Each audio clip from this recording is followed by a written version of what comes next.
Leviticus. Chapter 1. The burnt offerings. The Lord called to Moses and spoke to him from the tent of meeting, saying, Speak to the children of Israel and say to them, When any of you brings an offering to the Lord, you shall bring your offering of livestock, from the herd or from the flock. If his offering is a burnt offering from the herd, he shall offer a male without blemish. He shall offer it of his own free will at the entrance of the tent of meeting before the Lord. And he shall lay his hand on the head of the burnt offering, and it shall be accepted on his behalf to make atonement for him. Then he shall kill the bull before the Lord, and the priests, Aaron's sons, shall bring the blood and sprinkle it all around the altar that is by the door of the tent of meeting.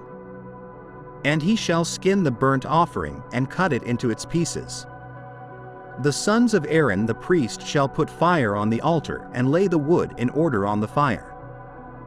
Then the priests, Aaron's sons, shall lay the parts, the head, and the fat, in order on the wood that is on the fire upon the altar, but he shall wash its entrails and its legs with water.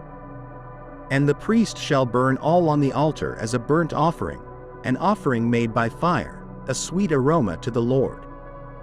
If his offering is of the flock, of the sheep or of the goats, as a burnt offering, he shall offer a male without blemish. He shall kill it on the north side of the altar before the Lord, and the priests, Aaron's sons, shall sprinkle its blood all around the altar. And he shall cut it into its pieces, with its head and its fat, and the priest shall lay them in order on the wood that is on the fire upon the altar, but he shall wash the entrails and the legs with water. Then the priest shall offer it all and burn it on the altar. It is a burnt offering, an offering made by fire, a sweet aroma to the Lord. And if the burnt offering to the Lord is of birds, then he shall bring his offering of turtle doves or young pigeons. The priest shall bring it to the altar, wring off its head, and burn it on the altar. Its blood shall be drained out on the side of the altar. And he shall remove its crop with its feathers and cast it beside the altar on the east side, into the place for ashes. Then he shall split it at its wings, but shall not divide it completely, and the priest shall burn it on the altar, on the wood that is on the fire. It is a burnt offering, an offering made by fire, a sweet aroma to the Lord. Leviticus. Chapter 2. The offerings. When anyone offers a grain offering to the Lord, his offering shall be of fine flour, and he shall pour oil on it and put frankincense on it. He shall bring it to Aaron's sons, the priests, one of whom shall take from it his handful of fine flour and oil with all the frankincense, and the priest shall burn it as a memorial portion on the altar, an offering made by fire, a sweet aroma to the Lord. The rest of the grain offering shall belong to Aaron and his sons. It is most holy, from the offerings made by fire to the Lord. When you offer a grain offering baked in the oven, it shall be unleavened cakes of fine flour mixed with oil, or unleavened wafers anointed with oil. But if your offering is a grain offering baked on a griddle, it shall be of fine flour, unleavened, mixed with oil. You shall break it in pieces and pour oil on it. It is a grain offering. If your offering is a grain offering cooked in a pan, it shall be made of fine flour with oil. You shall bring the grain offering that is made of these things to the Lord, and present it to the priest, and he shall bring it to the altar. Then the priest shall take from the grain offering a memorial portion and burn it on the altar. It is an offering made by fire, a sweet aroma to the Lord. And what is left of the grain offering shall belong to Aaron and his sons. It is most holy, from the offerings made by fire to the Lord. No grain offering which you bring to the Lord shall be made with leaven, for you shall burn no leaven nor any honey in any offering to the Lord made by fire. As an offering of first fruits, you may offer them to the Lord, but they shall not be burned on the altar for a sweet aroma. And every offering of your grain offering you shall season with salt. You shall not allow the salt of the covenant of your God to be lacking from your grain offering. With all your offerings you shall offer salt. If you offer a grain offering of your first fruits to the Lord, you shall offer for the grain offering of your first fruits green heads of grain roasted on the fire, grain beaten from full heads. And you shall put oil on it and lay frankincense on it. It is a grain offering. Then the priest shall burn the memorial portion, part of its beaten grain and part of its oil, with all the frankincense, as an offering made by fire to the Lord. Leviticus Chapter 2. The Offerings. When anyone offers a grain offering to the Lord, his offering shall be of fine flour, and he shall pour oil on it and put frankincense on it. He shall bring it to Aaron's sons, the priests, one of whom shall take from it his handful of fine flour and oil with all the frankincense, and the priest shall burn it as a memorial portion on the altar, an offering made by fire, a sweet aroma to the Lord. The rest of the grain offering shall belong to Aaron and his sons. It is most holy, from the offerings made by fire to the Lord. When you offer a grain offering baked in the oven, it shall be unleavened cakes of fine flour mixed with oil, or unleavened wafers anointed with oil. But if your offering is a grain offering baked on a griddle, it shall be of fine flour, unleavened, mixed with oil. You shall break it in pieces and pour oil on it. It is a grain offering. If your offering is a grain offering cooked in a pan, it shall be made of fine flour with oil. You shall bring the grain offering that is made of these things to the Lord, and present it to the priest, and he shall bring it to the altar. Then the priest shall take from the grain offering a memorial portion and burn it on the altar. It is an offering made by fire, a sweet aroma to the Lord. And what is left of the grain offering shall belong to Aaron and his sons. It is most holy, from the offerings made by fire to the Lord.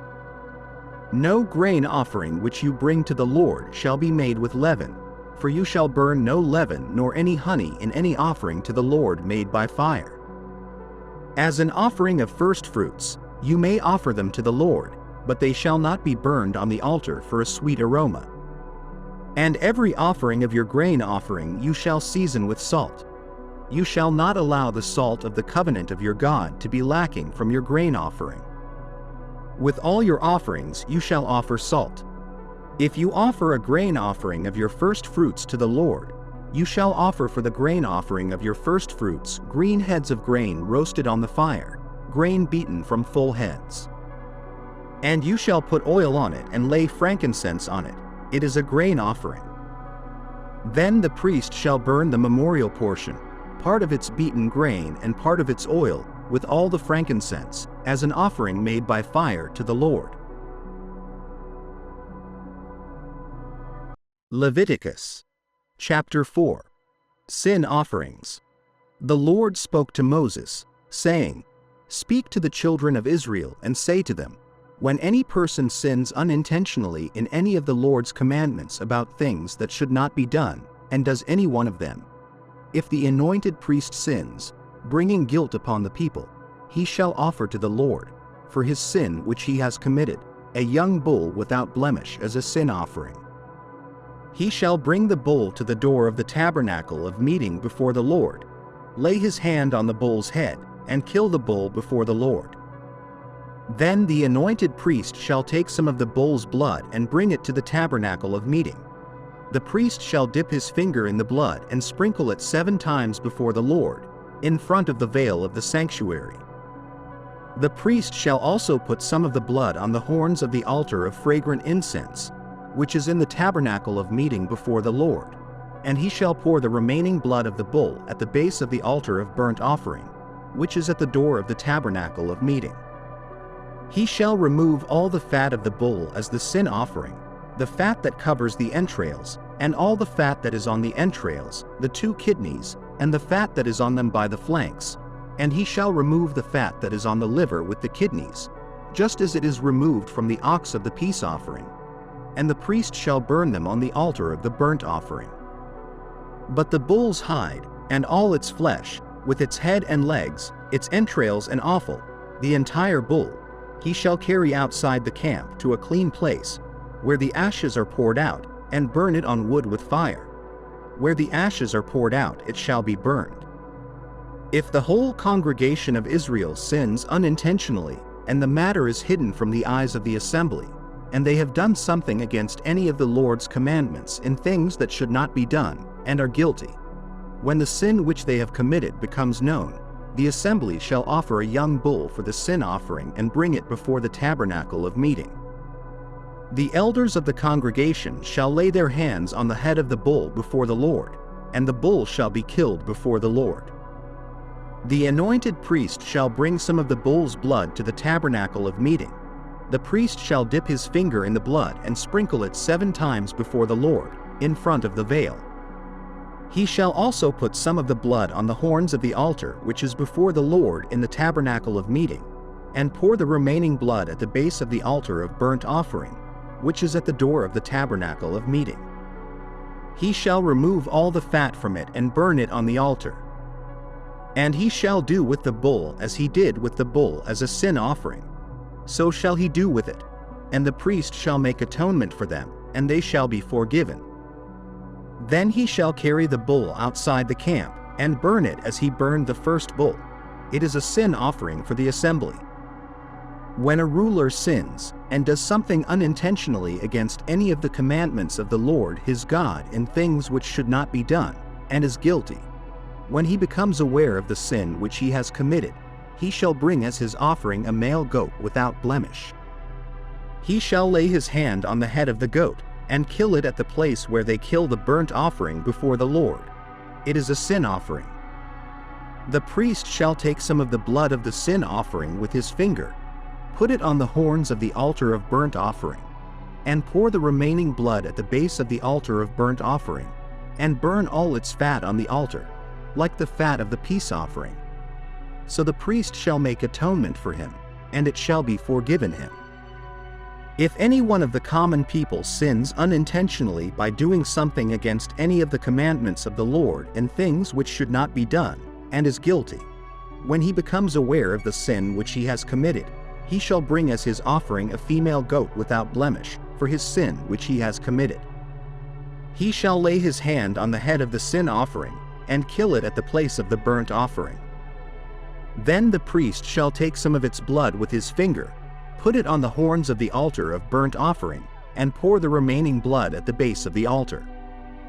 He shall remove all its fat, as the fat is removed from the peace offering, and the priest shall burn it on the altar for a sweet aroma to the Lord. So the priest shall make atonement for him, and it shall be forgiven him. If he brings a lamb as his sin offering, he shall bring a female without blemish. He shall lay his hand on the head of the sin offering, and kill it as a sin offering at the place where they kill the burnt offering.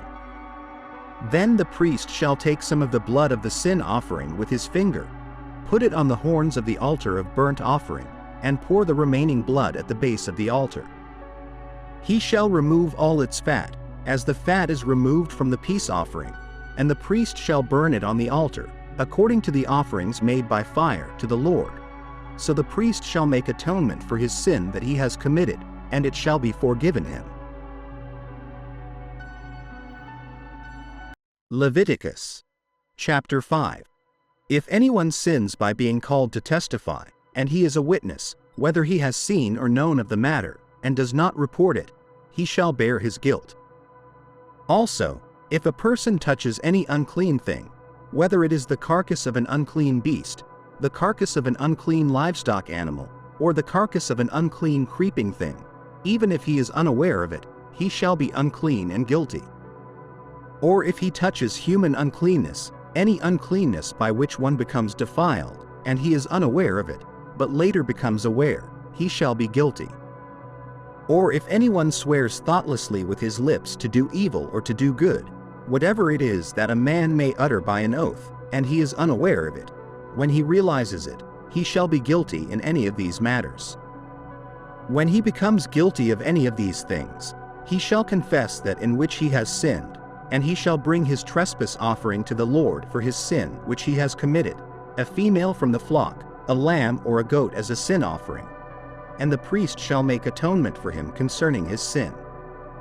If he cannot afford a lamb, then he shall bring to the Lord, for his trespass which he has committed, 2 turtle doves or 2 young pigeons, one as a sin offering and the other as a burnt offering. He shall bring them to the priest, who shall first offer the one for the sin offering. He shall wring off its head from its neck, but shall not sever it completely. He shall sprinkle some of the blood of the sin offering on the side of the altar, and the remaining blood shall be drained out at the base of the altar. It is a sin offering. And he shall offer the second as a burnt offering according to the prescribed manner. So the priest shall make atonement for him concerning his sin which he has committed, and it shall be forgiven him. But if he cannot afford 2 turtle doves or 2 young pigeons, then he who sinned shall bring for his offering 1/10 of an ephah of fine flour as a sin offering. He shall not put oil on it, nor shall he put frankincense on it, for it is a sin offering. He shall bring it to the priest, and the priest shall take a handful of it as a memorial portion and burn it on the altar according to the offerings made by fire to the Lord. It is a sin offering.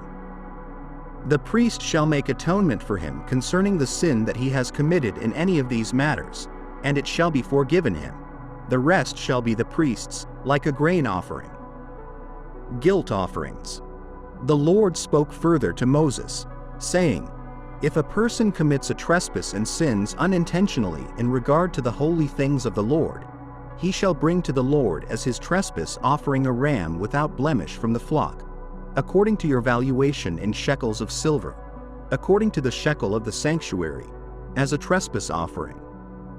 And he shall make restitution for the harm that he has done in regard to the holy thing, and shall add 1/5 to it and give it to the priest. So the priest shall make atonement for him with the ram of the trespass offering, and it shall be forgiven him. Finally, if a person sins and does any of the things which the Lord has commanded not to be done, even if he is unaware of it, he is guilty and shall bear his iniquity.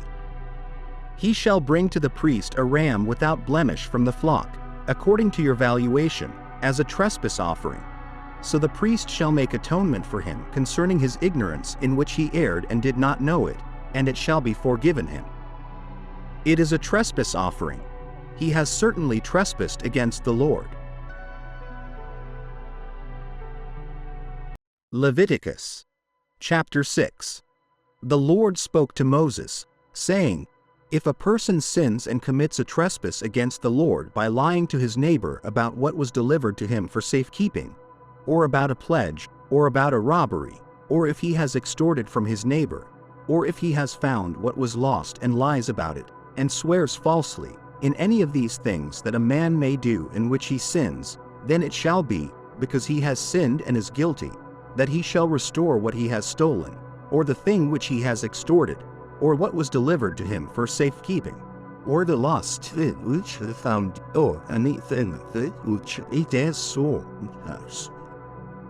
He shall restore its full value, add 1/5 more to it, and give it to whomever it belongs on the day of his trespass offering. And he shall bring his trespass offering to the Lord, a ram without blemish from the flock, according to your valuation, as a trespass offering to the priest. So the priest shall make atonement for him before the Lord, and he shall be forgiven for any of these things that he may have done in which he trespasses. Laws of the offerings. The Lord spoke further to Moses, saying, Command Aaron and his sons, saying, This is the law of the burnt offering. The burnt offering shall be on the hearth upon the altar all night until morning, and the fire of the altar shall be kept burning on it. And the priest shall put on his linen garment and his linen trousers on his body, and take up the ashes of the burnt offering which the fire has consumed on the altar, and place them beside the altar. Then he shall take off his garments, put on other garments, and carry the ashes outside the camp to a clean place. The fire on the altar shall be kept burning on it, it shall not be put out. And the priest shall burn wood on it every morning, lay the burnt offering in order on it, and he shall burn on it the fat of the peace offerings. A perpetual fire shall burn on the altar, it shall never go out. This is the law of the grain offering. The sons of Aaron shall offer it before the Lord in front of the altar. He shall take from it a handful of the fine flour of the grain offering, with its oil, and all the frankincense which is on the grain offering, and shall burn it on the altar for a sweet aroma, as a memorial to the Lord. And the remainder of it Aaron and his sons shall eat. It shall be eaten without leaven in a holy place. In the court of the tabernacle of meeting they shall eat it. It shall not be baked with leaven. I have given it to them as their portion of my offerings made by fire. It is most holy, like the sin offering and the trespass offering. All the males among the children of Aaron may eat it. It shall be a statute forever in your generations concerning the offerings made by fire to the Lord. Everything that touches them shall be holy. The Lord also spoke to Moses, saying, This is the offering of Aaron and his sons, which they shall offer to the Lord on the day when he is anointed. 1/10 of an ephah of fine flour as a daily grain offering, half of it in the morning and half of it in the evening. It shall be made in a pan with oil. When it is fried, you shall bring it in. The baked pieces of the grain offering you shall offer for a sweet aroma to the Lord. The priest, who is anointed in his place from among his sons, shall offer it. It is a statute forever to the Lord. It shall be wholly burned. Every grain offering for the priest shall be wholly burned. It shall not be eaten. And the Lord spoke to Moses, saying, Speak to Aaron and to his sons, saying, This is the law of the sin offering. In the place where the burnt offering is killed, the sin offering shall be killed before the Lord. It is most holy. The priest who offers it for sin shall eat it. In a holy place it shall be eaten, in the court of the tabernacle of meeting. Whatever touches its flesh shall be holy. And when its blood is sprinkled on any garment, you shall wash that on which it was sprinkled in a holy place. But the earthen vessel in which it is boiled shall be broken.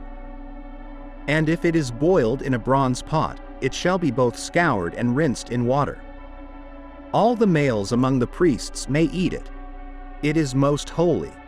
But no sin offering from which any of the blood is brought into the tabernacle of meeting, to make atonement in the sanctuary, shall be eaten. It shall be burned in the fire. Leviticus chapter 7. Likewise, this is the law of the guilt offering. It is most holy. In the place where they kill the burnt offering, they shall kill the guilt offering, and its blood shall be sprinkled around the altar. And from it he shall offer all its fat, the fat tail, and the fat that covers the entrails, the 2 kidneys, the fat that is on them, and the fat that is on the loins. And with the kidneys, he shall remove the fat that is over the liver. And the priest shall burn them on the altar as an offering made by fire to the Lord. It is a guilt offering. Every male among the priests shall eat of it. It shall be eaten in a holy place. It is most holy. Like the sin offering, so is the guilt offering. There is one law for them. It shall belong to the priest who makes atonement with it. And the priest who offers anyone's burnt offering, the skin of the burnt offering which he has offered shall be his. Likewise, every grain offering that is baked in an oven, or all that is prepared in a pan or in a griddle, shall belong to the priest who offers it. And every grain offering, mixed with oil or dry, shall belong to all the sons of Aaron, one as much as another. And this is the law of the sacrifice of peace offerings that shall be offered to the Lord. If it is offered for thanksgiving, then he shall offer with the sacrifice of thanksgiving unleavened cakes mixed with oil, unleavened wafers anointed with oil, and cakes of fine flour well mixed with oil. Along with the cakes of leavened bread, he shall offer his sacrifice of thanksgiving peace offering. And from it, he shall offer one part of each offering as a heave offering to the Lord. It shall belong to the priest who sprinkles the blood of the peace offerings. The flesh of the sacrifice of his peace offering for thanksgiving shall be eaten the same day it is offered. None of it shall be left until the next day. But if the sacrifice of his offering is a vow or a voluntary offering, it shall be eaten on the day he offers his sacrifice, and the remainder of it shall be eaten the next day. And what remains of the flesh of the sacrifice until the 3rd day shall be burned with fire. If any of the flesh of the sacrifice of his peace offering is eaten on the third day, it shall not be accepted, nor shall it be reckoned to him who offers it. It shall be an abomination, and the person who eats of it shall bear his iniquity. The flesh that touches any unclean thing shall not be eaten. It shall be burned with fire. And all who are clean may eat the flesh, but the person who eats the flesh of the sacrifice of peace offering, which belongs to the Lord, while he is unclean, that person shall be cut off from his people. Moreover, the person who touches any unclean thing, the uncleanness of man, or an unclean animal, or any abominable unclean thing, and eats the flesh of the sacrifice of peace offering, which belongs to the Lord, that person shall be cut off from his people. The Lord spoke to Moses, saying, Speak to the children of Israel, saying, You shall eat no fat of ox or sheep or goat. The fat of an animal that dies naturally, and the fat of one torn by beasts, may be used for any other purpose, but you shall by no means eat it. For whoever eats the fat of the animal of which men offer an offering made by fire to the Lord, the person who eats it shall be cut off from his people. Moreover, you shall eat no blood in any of your dwellings, whether of bird or beast. Whoever eats any blood, that person shall be cut off from his people. The Lord spoke to Moses, saying, Speak to the children of Israel, saying, He who offers the sacrifice of his peace offering to the Lord shall bring his offering to the Lord from the sacrifice of his peace offering. His own hands shall bring the offerings made by fire to the Lord. He shall bring the fat with the breast, that the breast may be waved as a wave offering before the Lord. And the priest shall burn the fat on the altar, but the breast shall belong to Aaron and his sons. Also, the right thigh you shall give to the priest as a heave offering from the sacrifices of your peace offerings. He among the sons of Aaron, who offers the blood of the peace offerings and the fat, shall have the right thigh for his part.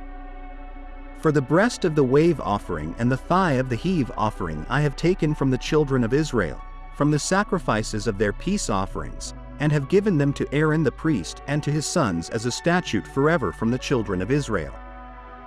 This is the portion of Aaron and the portion of his sons, from the offerings made by fire to the Lord, on the day when Moses presented them to minister to the Lord as priests, which the Lord commanded to be given to them by the children of Israel, on the day that he anointed them, by a statute forever throughout their generations. This is the law of the burnt offering, the grain offering, the sin offering, the guilt offering, the consecrations, and the sacrifice of the peace offering, which the Lord commanded Moses on Mount Sinai, on the day when he commanded the children of Israel to offer their offerings to the Lord, in the wilderness of Sinai. Leviticus, chapter 8. Consecration of Aaron and his sons. The Lord spoke to Moses, saying, Take Aaron and his sons with him, and the garments, the anointing oil, the bull of the sin offering, the 2 rams, and the basket of unleavened bread, and gather all the congregation at the door of the tabernacle of meeting. So Moses did as the Lord commanded him, and the congregation was gathered together at the door of the tabernacle of meeting.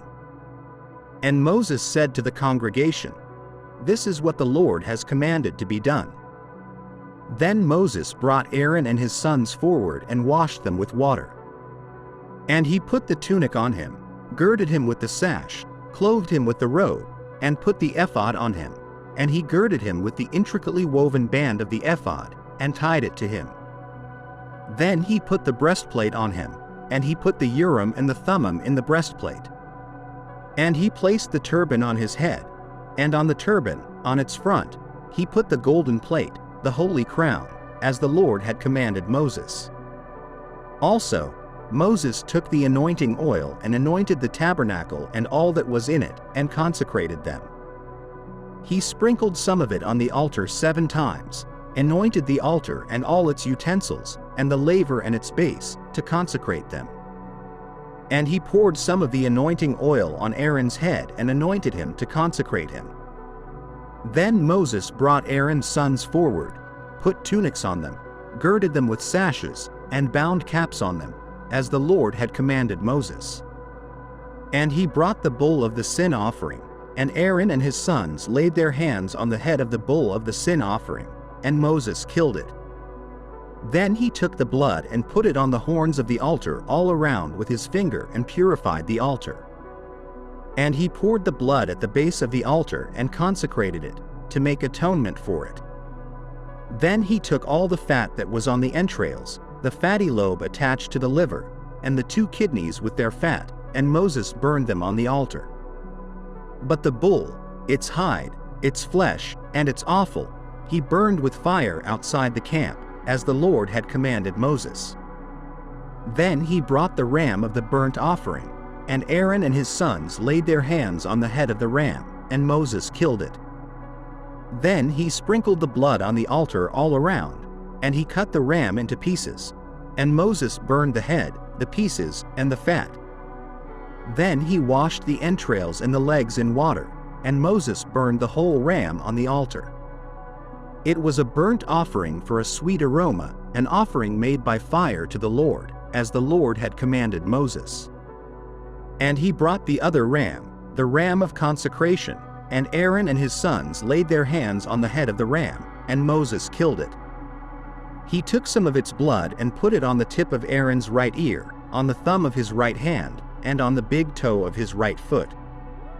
Then he brought Aaron's sons forward, and Moses put some of the blood on the tips of their right ears, on the thumbs of their right hands, and on the big toes of their right feet, and Moses sprinkled the blood all around on the altar.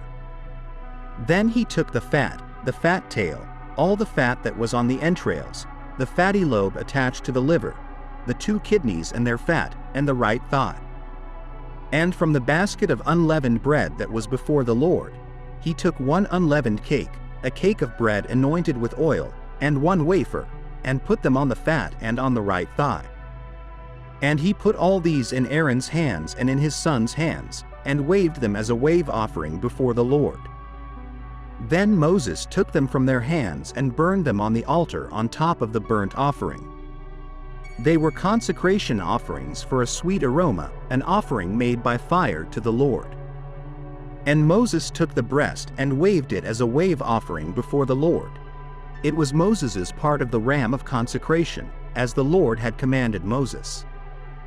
Then Moses took some of the anointing oil and some of the blood which was on the altar and sprinkled it on Aaron, on his garments, on his sons, and on the garments of his sons with him. And he consecrated Aaron, his garments, his sons, and the garments of his sons with him. And Moses said to Aaron and his sons, "Boil the flesh at the door of the tabernacle of meeting, and eat it there with the bread that is in the basket of consecration offerings, as I commanded, saying, Aaron and his sons shall eat it. What remains of the flesh and of the bread you shall burn with fire. And you shall not go outside the door of the tabernacle of meeting for 7 days, until the days of your consecration are fulfilled, for he shall consecrate you for 7 days. As he has done this day, so the Lord has commanded to do, to make atonement for you.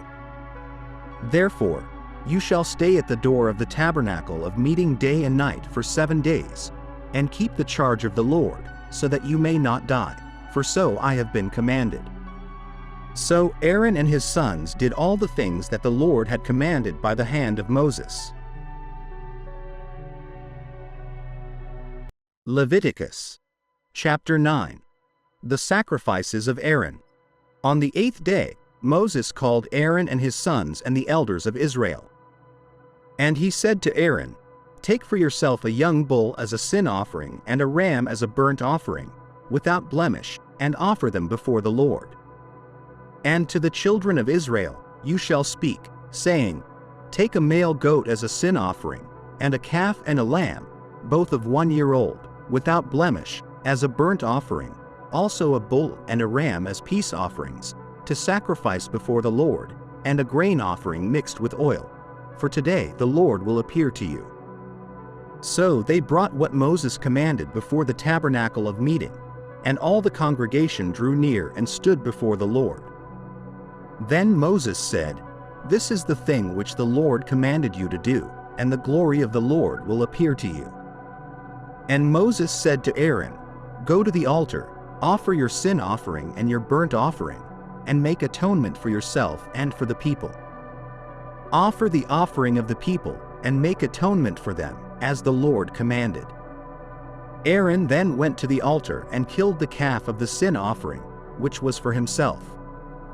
The sons of Aaron brought the blood to him, and he dipped his finger in the blood, put it on the horns of the altar, and poured the blood at the base of the altar. But the fat, the kidneys, and the fatty lobe from the liver of the sin offering, he burned on the altar, as the Lord had commanded Moses. The flesh and the hide he burned with fire outside the camp.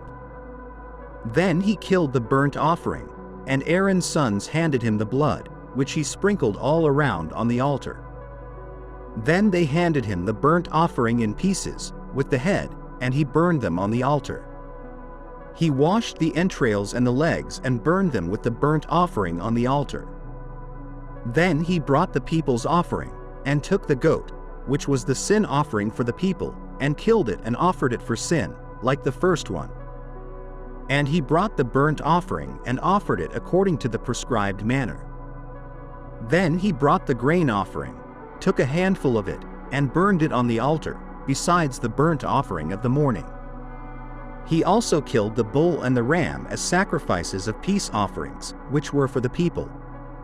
Aaron's sons handed him the blood, which he sprinkled all around on the altar, and the fat from the bull and the ram, the fat tail, what covers the entrails, the kidneys, and the fatty lobe attached to the liver.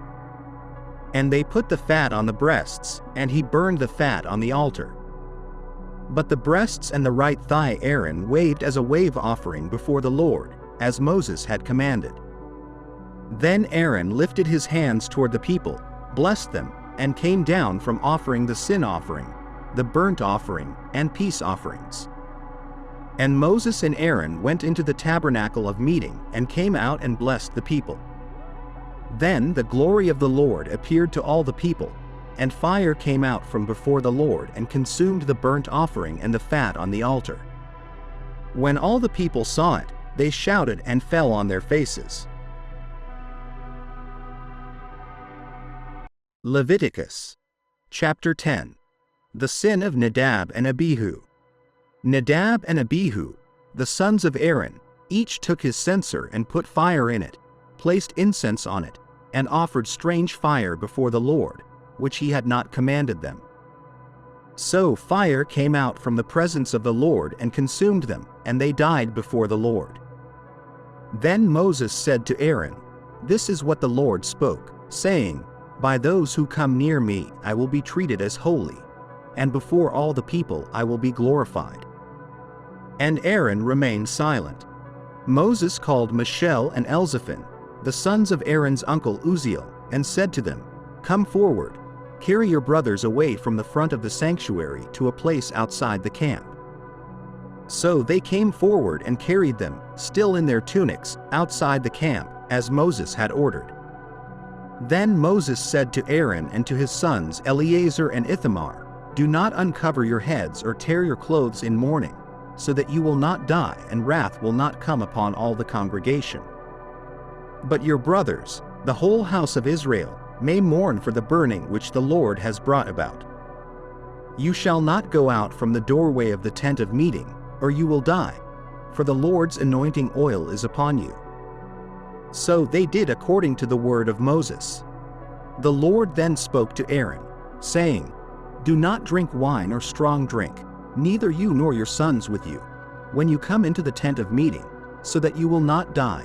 It is a perpetual statute throughout your generations, so as to make a distinction between the holy and the profane, and between the unclean and the clean, and so as to teach the sons of Israel all the statutes which the Lord has spoken to them through Moses." Moses spoke to Aaron and to his remaining sons, Eleazar and Ithamar, saying, "Take the remaining portion of the grain offering from the offerings made by fire to the Lord, and eat it unleavened beside the altar, for it is most holy. You shall eat it in a holy place, because it is your due and your sons' due from the offerings made by fire to the Lord, for so I have been commanded."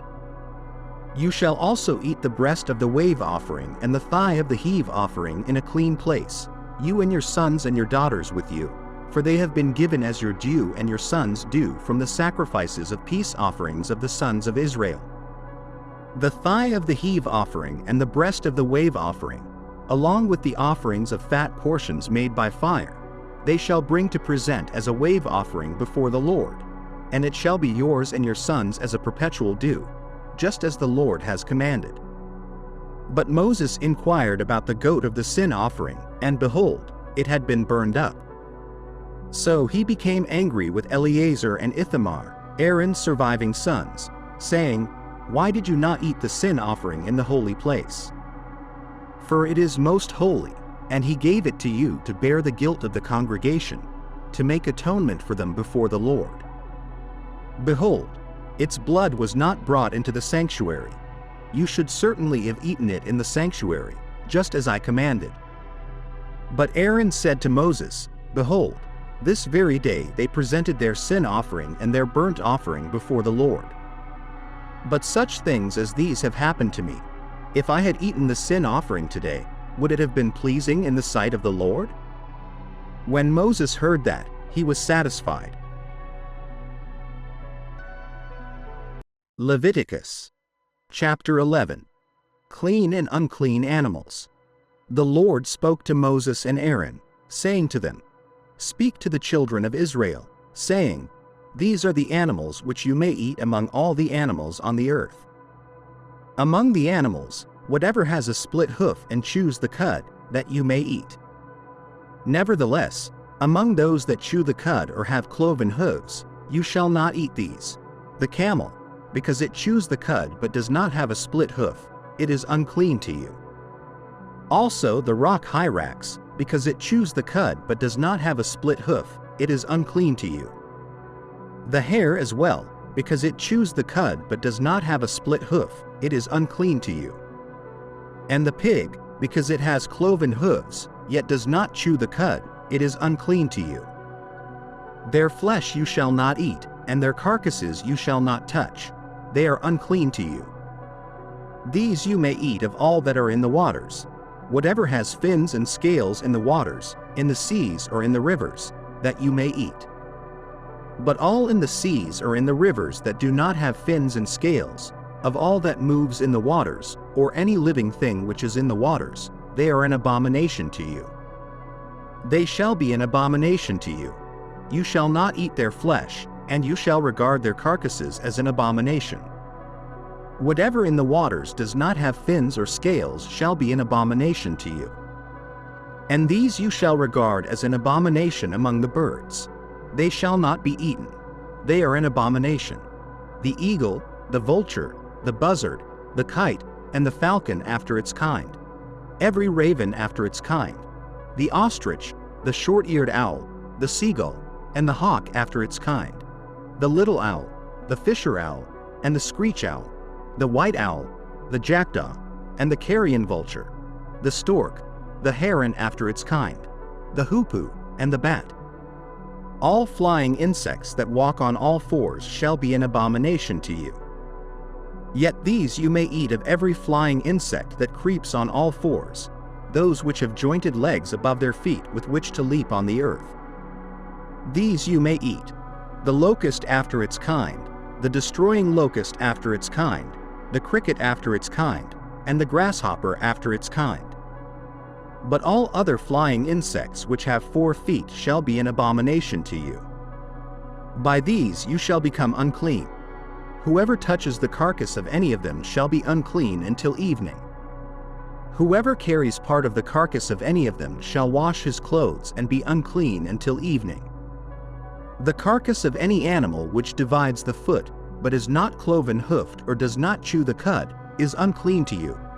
Everyone who touches it shall be unclean. And whatever goes on its paws, among all kinds of animals that go on all fours, those are unclean to you. Whoever touches any such carcass shall be unclean until evening. Whoever carries any such carcass shall wash his clothes and be unclean until evening. They are unclean to you. These also shall be unclean to you among the creeping things that creep on the earth, the mole, the mouse, the large lizard after its kind, the gecko, the monitor lizard, the sand reptile, the sand lizard, and the chameleon. These are unclean to you among all that creep. Whoever touches them when they are dead shall be unclean until evening. Anything on which any of them falls when they are dead shall be unclean, whether it is any item of wood or clothing or skin or sack. Whatever item it is in which any work is done, it must be put in water, and it shall be unclean until evening. Then it shall be clean. Any earthen vessel into which any of them falls, you shall break, and whatever is in it shall be unclean. Any food which may be eaten, on which water falls, shall be unclean, and any drink that may be drunk from it becomes unclean.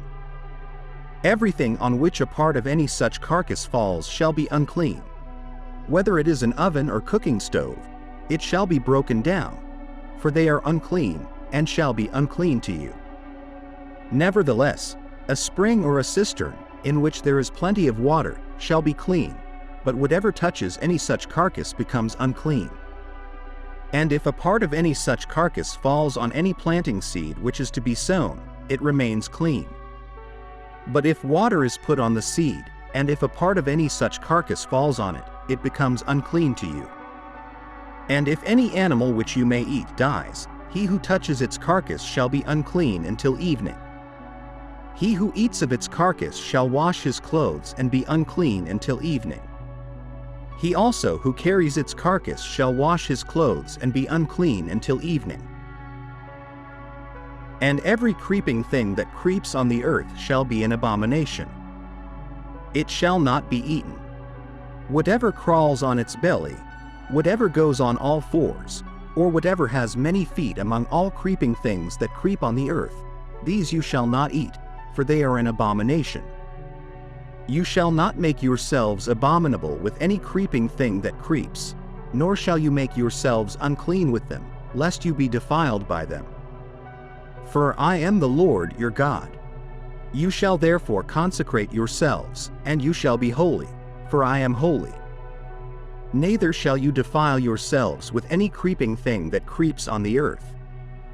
For I am the Lord who brings you up out of the land of Egypt, to be your God. You shall therefore be holy, for I am holy. This is the law of the animals and the birds and every living creature that moves in the waters, and of every creature that creeps on the earth, to distinguish between the unclean and the clean, and between the animals that may be eaten and the animals that may not be eaten. Leviticus Chapter 12. The purification of a woman after childbirth. The Lord spoke to Moses, saying, Speak to the children of Israel, saying, If a woman conceives and gives birth to a male child, she shall be unclean for 7 days. As in the days of her menstrual impurity she shall be unclean. On the 8th day, the flesh of his foreskin shall be circumcised. Then she shall continue in the blood of her purification for 33 days. She shall not touch any holy thing, nor come into the sanctuary, until the days of her purification are fulfilled. But if she gives birth to a female child, she shall be unclean for 2 weeks, as in her impurity, and she shall continue in the blood of her purification for 66 days. When the days of her purification are fulfilled, whether for a son or a daughter, she shall bring to the priest at the entrance of the tent of meeting a lamb of the first year for a burnt offering, and a young pigeon or a turtle dove for a sin offering. He shall offer it before the Lord and make atonement for her, and she shall be clean from the flow of her blood. This is the law for her who has borne a male or a female. And if she cannot afford a lamb, then she shall take 2 turtle doves or 2 young pigeons, one for a burnt offering and the other for a sin offering. The priest shall make atonement for her, and she shall be clean. Leviticus Chapter 13. Laws concerning leprosy. The Lord spoke to Moses and Aaron, saying, When a man has on the skin of his body a swelling, a scab, or a bright spot, and it becomes an infection of leprosy on the skin of his body, then he shall be brought to Aaron the priest or to one of his sons the priests. The priest shall examine the infection on the skin of the body, and if the hair in the infection has turned white and the infection appears to be deeper than the skin of his body, it is an infection of leprosy. When the priest has looked at him, he shall pronounce him unclean. But if the bright spot is white on the skin of his body, and it does not appear to be deeper than the skin, and the hair on it has not turned white, then the priest shall isolate the infected person for 7 days. The priest shall examine him on the 7th day, and if in his eyes the infection has not changed and the infection has not spread on the skin, then the priest shall isolate him for 7 more days. The priest shall examine him again on the 7th day, and if the infection has faded and the infection has not spread on the skin, then the priest shall pronounce him clean. It is only a scab. And he shall wash his clothes and be clean. But if the scab spreads farther on the skin after he has shown himself to the priest for his cleansing, he shall appear again to the priest. The priest shall look, and if the scab has spread on the skin, then the priest shall pronounce him unclean. It is leprosy. When there is a leprous infection on a man, he shall be brought to the priest. The priest shall look, and if there is a white swelling on the skin, and it has turned the hair white, and there is quick raw flesh in the swelling, it is a chronic leprosy on the skin of his body, and the priest shall pronounce him unclean. He shall not isolate him, for he is unclean. But if the leprosy spreads out over the skin so that it covers all the skin of the infected person from his head even to his feet, as far as the priest can see, then the priest shall look, and if the leprosy has covered his entire body, he shall pronounce clean him who has the infection. It has all turned white, and he is clean. But whenever raw flesh appears on him, he shall be unclean. The priest shall examine the raw flesh and pronounce him unclean. The raw flesh is unclean, it is leprosy. But if the raw flesh changes and turns white, he shall come to the priest, and the priest shall examine him. If the infection has turned white, then the priest shall pronounce clean him who has the infection, and he is clean. If there is a boil on the skin of his body and it is healed, and in the place of the boil there is a white swelling or a reddish-white bright spot, he shall be shown to the priest. And the priest shall look, and if it appears deeper than the skin and the hair has turned white, then the priest shall pronounce him unclean. It is an infection of leprosy. It has broken out in the boil. But if the priest examines it and there is no white hair in it and it is not deeper than the skin and is faded, then the priest shall isolate him for 7 days. If it spreads farther on the skin, then the priest shall pronounce him unclean. It is an infection. But if the bright spot stays in its place and has not spread, it is the scar of the boil, and the priest shall pronounce him clean. Also, if there is a burn on the skin of his body and the raw flesh of the burn becomes a bright spot, reddish white or white, then the priest shall examine it. If the hair in the bright spot has turned white and it appears deeper than the skin, it is leprosy. It has broken out in the burn. The priest shall pronounce him unclean. It is an infection of leprosy. But if the priest examines it and there is no white hair in the bright spot and it is not deeper than the skin and is faded, then the priest shall isolate him for 7 days. On the 7th day the priest shall examine him, and if it has spread farther on the skin, then the priest shall pronounce him unclean. It is an infection of leprosy. But if the bright spot remains in its place and has not spread on the skin and has faded, it is merely a swelling from the burn, and the priest shall pronounce him clean, for it is the scar of the burn. When a man or a woman has an infection on the head or on the beard, then the priest shall examine the infection, and if it appears deeper than the skin and there is in it a thin yellow hair, then the priest shall pronounce him unclean. It is an infection, a leprosy of the head or beard. But if the priest examines the infection of the scaly infection, and it does not appear deeper than the skin and there is no black hair in it, then the priest shall isolate the person with the scaly infection for 7 days. On the 7th day the priest shall examine the infection, and if the scaly infection has not spread and there is no yellow hair in it and the scaly infection does not appear deeper than the skin, he shall shave himself, but he shall not shave the scaly infection. and the priest shall isolate the person with the scaly infection for 7 more days. On the 7th day the priest shall examine the scaly infection, and if it has not spread on the skin and does not appear deeper than the skin, the priest shall pronounce him clean, and he shall wash his clothes and be clean. But if the scaly infection spreads farther on the skin after his cleansing, then the priest shall examine him, and if the scaly infection has spread on the skin, the priest need not look for the yellow hair, he is unclean. But if in his sight the scaly infection has stayed and black hair has grown in it, the scaly infection is healed, he is clean, and the priest shall pronounce him clean.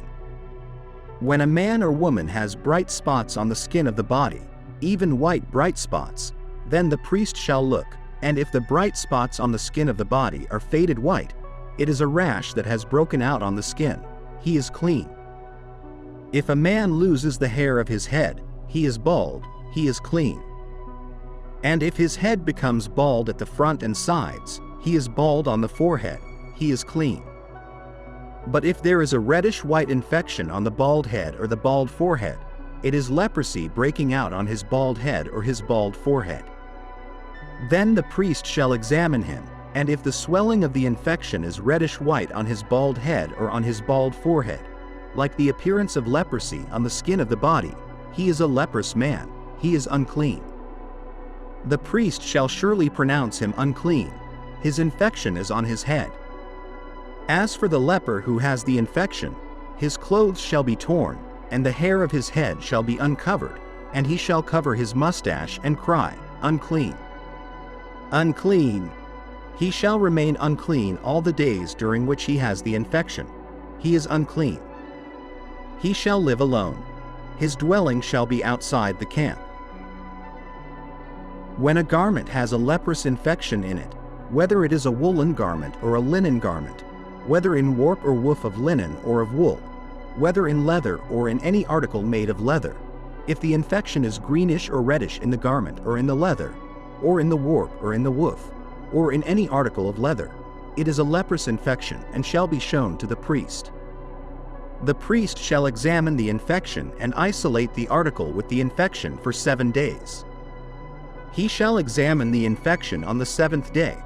If the infection has spread in the garment, in the warp or in the woof, or in the leather, whatever the purpose for which the leather is used, the infection is a leprous malignancy, it is unclean.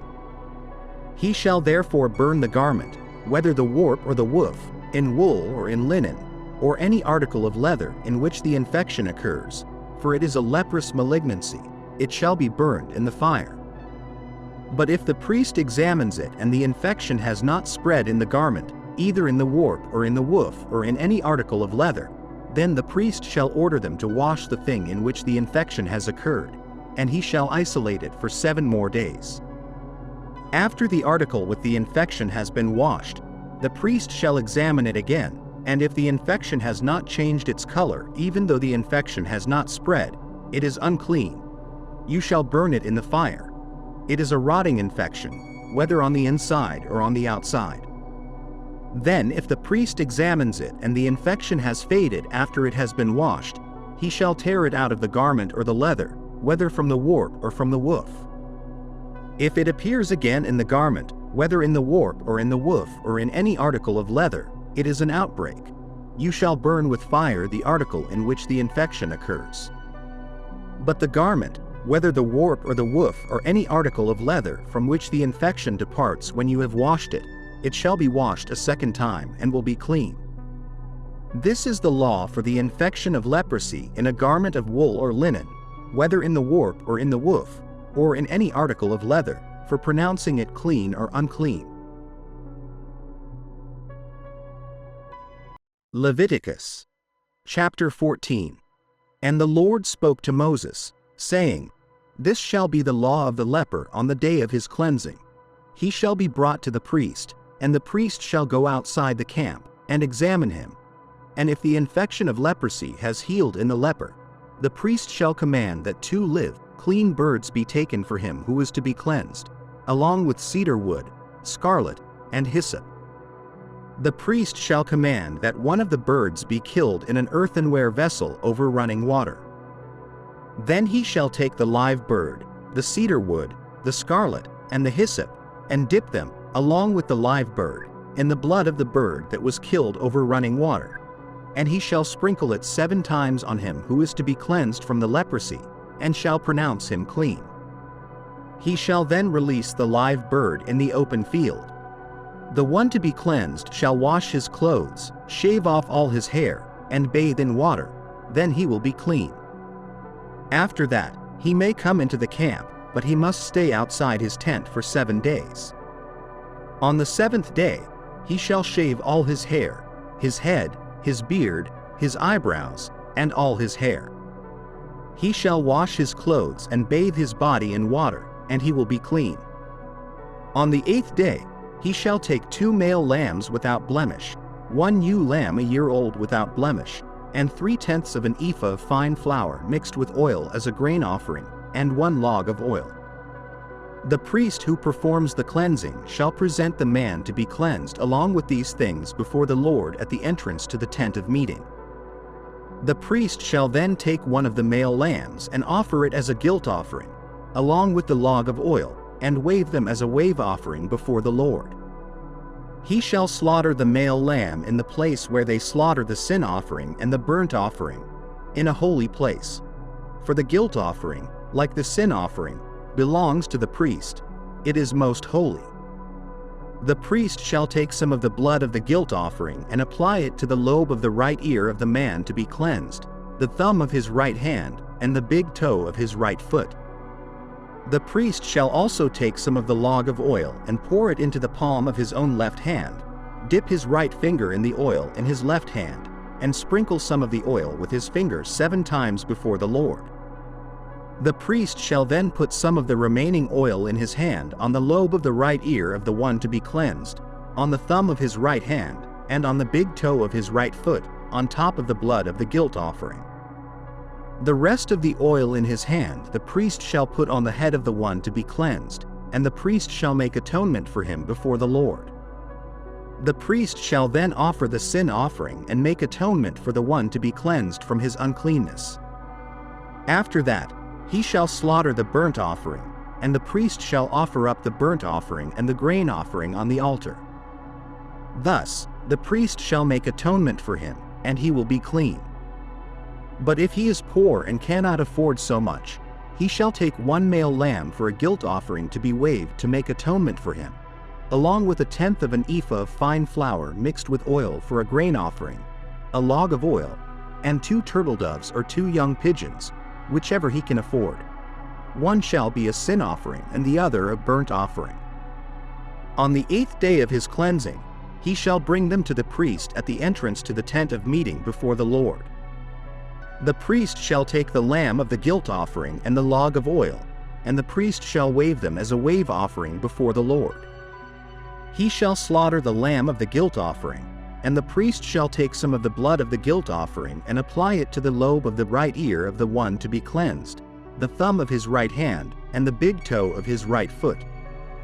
The priest shall pour some of the oil into the palm of his own left hand. With his right finger, the priest shall sprinkle some of the oil in his left hand 7 times before the Lord. The priest shall then put some of the oil in his hand on the lobe of the right ear of the one to be cleansed, on the thumb of his right hand, and on the big toe of his right foot, in the place of the blood of the guilt offering. The rest of the oil in the priest's hand he shall put on the head of the one to be cleansed to make atonement for him before the Lord. Then he shall offer one of the turtle doves or young pigeons, whichever he can afford. One shall be a sin offering and the other a burnt offering, along with the grain offering. And the priest shall make atonement before the Lord for the one to be cleansed. This is the law for anyone who has a skin disease and cannot afford the usual offerings for his cleansing.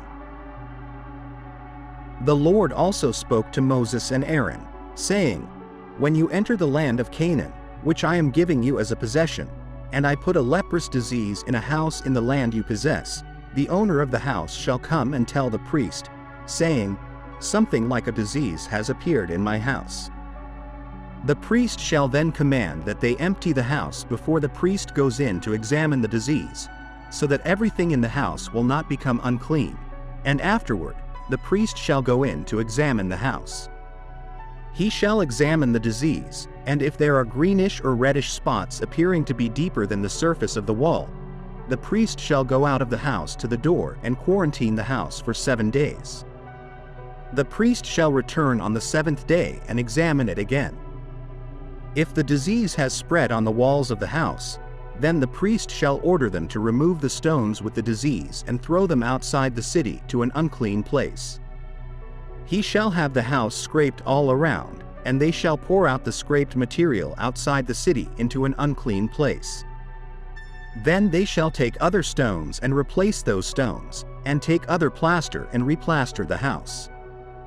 If the disease reappears in the house after they have removed the stones and scraped the house and replastered it, the priest shall go in and examine it. If the disease has spread in the house, it is a malignant leprosy in the house, it is unclean.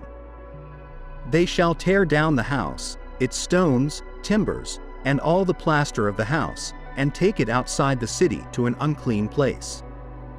Anyone who goes into the house while it is quarantined shall be unclean until evening.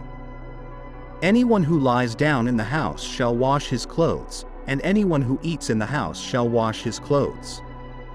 But if the priest goes in and examines it and the disease has not spread in the house after the plastering, the priest shall pronounce the house clean because the disease has been healed. He shall take 2 birds for cleansing the house, along with cedar wood, scarlet, and hyssop. He shall slaughter one of the birds over an earthen vessel filled with running water.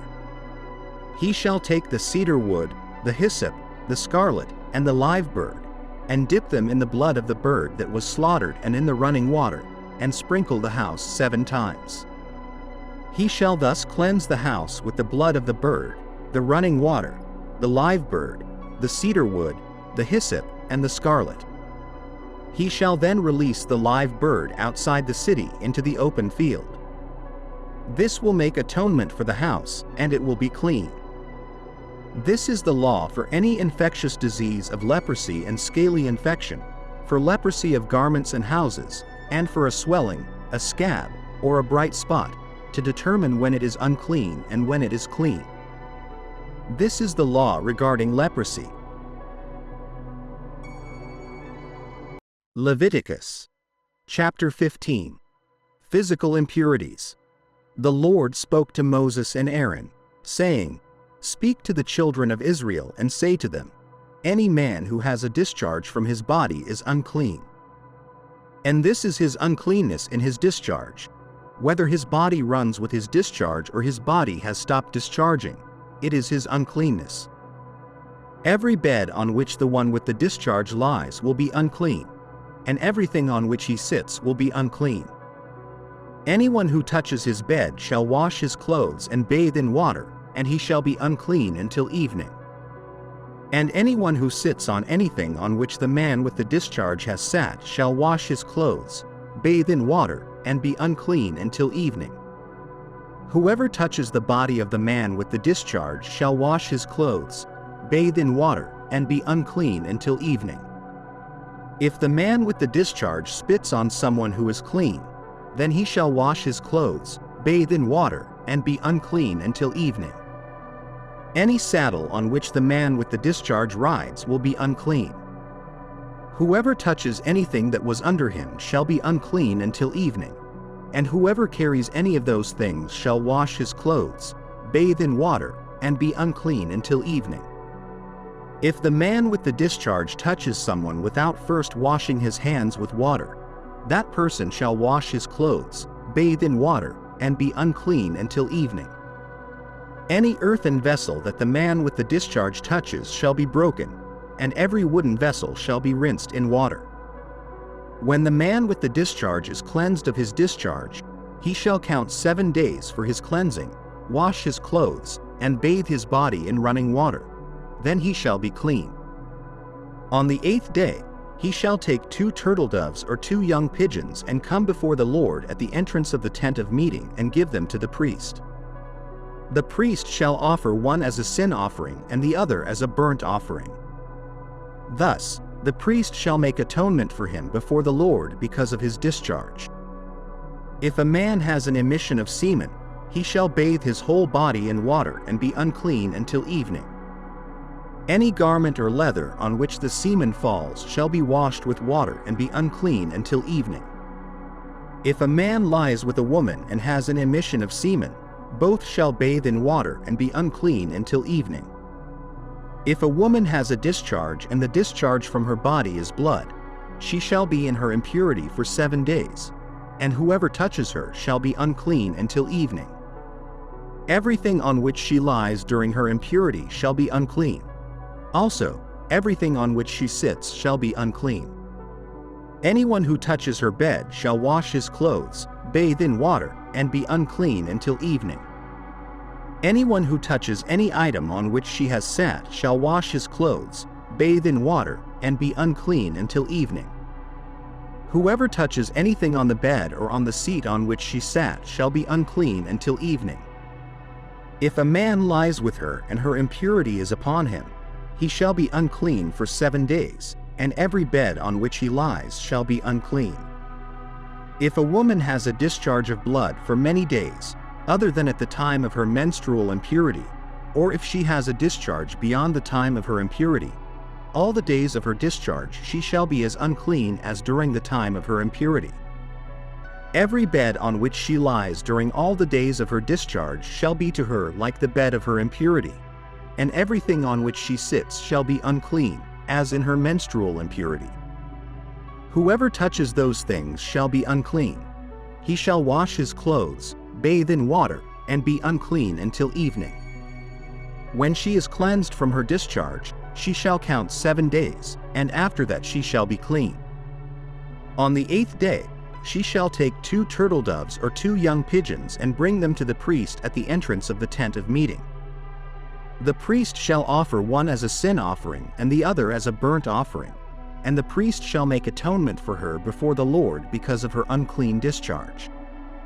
Thus you shall separate the children of Israel from their uncleanness, lest they die in their uncleanness by defiling my tabernacle that is among them. This is the law for one who has a discharge, and for him who has an emission of semen, making him unclean thereby, and for her who is in her menstrual impurity, and for one who has a discharge, whether male or female, and for a man who lies with an unclean woman. Leviticus chapter 16. The Day of Atonement. The Lord spoke to Moses after the death of the 2 sons of Aaron, who approached the Lord and died. And the Lord said to Moses, "Tell your brother Aaron not to come at any time into the sanctuary behind the veil, in front of the atonement cover on the ark, so that he may not die, for I will appear in the cloud over the atonement cover. Aaron is to enter the sanctuary in this way, with a young bull for a sin offering and a ram for a burnt offering. He shall put on the sacred linen tunic, and linen undergarments shall be on his body, and he shall tie the linen sash around him and put on the linen turban. These are sacred garments. He shall bathe his body in water and then put them on. From the congregation of the children of Israel, he shall take 2 male goats for a sin offering and 1 ram for a burnt offering. Aaron shall bring the bull for his sin offering, to make atonement for himself and his household. Then he shall take the 2 goats and present them before the Lord at the entrance of the tent of meeting. Aaron shall cast lots for the 2 goats, 1 lot for the Lord and the other lot for Azazel. Aaron shall bring the goat chosen by lot for the Lord and offer it as a sin offering. But the goat chosen by lot for Azazel shall be presented alive before the Lord to make atonement upon it, and then to be sent to Azazel in the wilderness. Aaron shall then bring the bull for his sin offering to make atonement for himself and his household, and he shall slaughter the bull for his sin offering. He shall take a censer full of burning coals from the altar before the Lord, and 2 handfuls of finely ground fragrant incense, and bring them inside the veil. He shall put the incense on the fire before the Lord, and the cloud of the incense will cover the atonement cover that is on the testimony, so that he will not die. He shall take some of the bull's blood and sprinkle it with his finger on the front of the atonement cover on the east side. He shall sprinkle it 7 times with his finger before the atonement cover. Then he shall slaughter the goat for the people's sin offering and bring its blood inside the veil, and do with its blood as he did with the bull's blood, sprinkling it on and in front of the atonement cover. In this way, he will make atonement for the holy place because of the uncleanness and rebellion of the Israelites, whatever their sins have been. He is to do the same for the tent of meeting, which is among them in the midst of their uncleanness. No one is to be in the tent of meeting from the time he enters to make atonement in the holy place until he comes out, having made atonement for himself, his household, and the whole assembly of Israel. Then he shall come out to the altar that is before the Lord and make atonement for it. He shall take some of the bull's blood and some of the goat's blood, and put it on the horns of the altar all around. He shall sprinkle some of the blood on it with his finger 7 times to cleanse it and consecrate it from the uncleanness of the Israelites. When he has finished making atonement for the holy place, the tent of meeting, and the altar, he shall bring forward the live goat. Aaron shall lay both of his hands on the head of the live goat and confess over it all the wickedness and rebellion of the Israelites, all their sins, and put them on the goat's head. He shall send the goat away into the wilderness in the care of a man appointed for the task. The goat will carry on itself all their sins to a remote place, and the man shall release it in the wilderness. Then Aaron shall come into the tent of meeting and remove the linen garments that he put on before he entered the holy place, and he shall leave them there. He shall bathe his body with water in the holy place and put on his garments. Then he shall come out and sacrifice his burnt offering and the burnt offering of the people to make atonement for himself and for the people. He shall burn the fat of the sin offering on the altar. The man who releases the goat for Azazel must wash his clothes and bathe himself with water. Afterward, he may come into the camp. The bull and the goat for the sin offerings, whose blood was brought into the holy place to make atonement, shall be taken outside the camp. Their hides, flesh, and intestines shall be burned up. The man who burns them must wash his clothes and bathe himself with water. Afterward, he may come into the camp. This shall be a lasting ordinance for you. In the 7th month, on the 10th day of the month, you shall afflict yourselves and do no work, neither the native nor the foreigner who dwells among you. For on this day, atonement shall be made for you, to cleanse you from all your sins before the Lord. It is a Sabbath of solemn rest, and you must afflict yourselves. It is a lasting ordinance. The priest who is anointed and consecrated to serve as priest in his father's place shall make atonement. He shall put on the linen garments, the sacred garments, and make atonement for the most holy place, for the tent of meeting, and the altar. He shall also make atonement for the priests and all the people of the assembly. This shall be a lasting ordinance for you, to make atonement for the Israelites once a year because of all their sins. And Moses did as the Lord commanded him. Leviticus chapter 17. The one sanctuary. The Lord spoke to Moses, saying, Speak to Aaron, to his sons, and to all the children of Israel, and say to them, This is what the Lord has commanded. Any man of the house of Israel who slaughters an ox, lamb, or goat in the camp or outside of it, and does not bring it to the entrance of the tent of meeting to present it as an offering to the Lord in front of the tabernacle of the Lord, that man shall be guilty of bloodshed. He has shed blood and shall be cut off from among his people. This is so that the children of Israel will bring the sacrifices they now make in the open field to the Lord, at the entrance of the tent of meeting, to the priest, and offer them as peace offerings to the Lord. The priest shall sprinkle the blood on the altar of the Lord at the entrance of the tent of meeting and burn the fat as a pleasing aroma to the Lord. They must no longer offer their sacrifices to demons, whom they have prostituted themselves after. This is to be a lasting statute for them throughout their generations. You shall also say to them, any man of the house of Israel, or any foreigner who resides among you, who offers a burnt offering or sacrifice, and does not bring it to the entrance of the tent of meeting to offer it to the Lord, that man shall be cut off from his people. Prohibition against eating blood. Any man of the house of Israel, or any foreigner who resides among them, who eats any blood, I will set my face against that person who eats blood and cut him off from among his people. For the life of the flesh is in the blood, and I have given it to you to make atonement for your souls on the altar. It is the blood that makes atonement for one's life. Therefore, I have said to the children of Israel, none of you shall eat blood, nor shall any foreigner who resides among you eat blood. And any man of the children of Israel, or of the foreigners who dwell among them, who hunts any animal or bird that may be eaten, shall drain its blood and cover it with earth. For the life of every creature is its blood. Therefore, I have said to the children of Israel, you shall not eat the blood of any creature, for the life of every creature is its blood. Whoever eats it shall be cut off.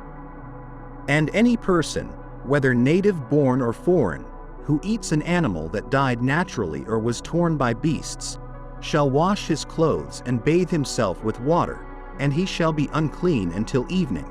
Then he shall be clean.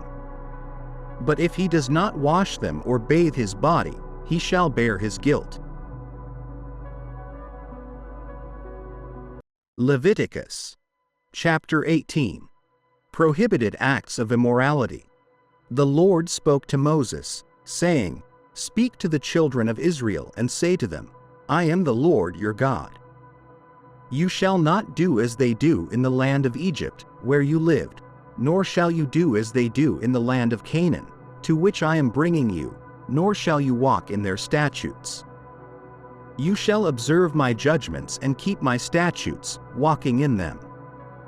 I am the Lord your God. Therefore, you shall keep my statutes and my judgments, which, if a man does them, he shall live by them. I am the Lord. No man shall approach any close relative to uncover her nakedness. I am the Lord. You shall not uncover the nakedness of your father or the nakedness of your mother. She is your mother. You shall not uncover her nakedness. You shall not uncover the nakedness of your father's wife. It is your father's nakedness. You shall not uncover the nakedness of your sister, whether she is your father's daughter or your mother's daughter, whether born at home or elsewhere. You shall not uncover the nakedness of your son's daughter or your daughter's daughter, for their nakedness is your own. You shall not uncover the nakedness of the daughter of your father's wife, born to your father.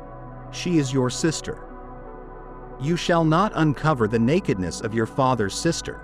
She is your father's close relative. You shall not uncover the nakedness of your mother's sister, for she is your mother's close relative. You shall not uncover the nakedness of your father's brother by approaching his wife. She is your aunt. You shall not uncover the nakedness of your daughter-in-law. She is your son's wife. You shall not uncover her nakedness. You shall not uncover the nakedness of your brother's wife. It is your brother's nakedness. You shall not uncover the nakedness of both a woman and her daughter, nor shall you take her son's daughter or her daughter's daughter to uncover her nakedness. They are close relatives. It is depravity. You shall not take a woman as a rival to her sister, to uncover her nakedness while the sister is still alive.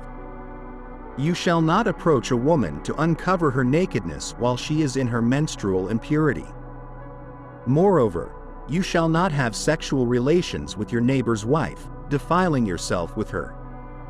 You shall not give any of your children to be sacrificed to Molech, and so profane the name of your God. I am the Lord.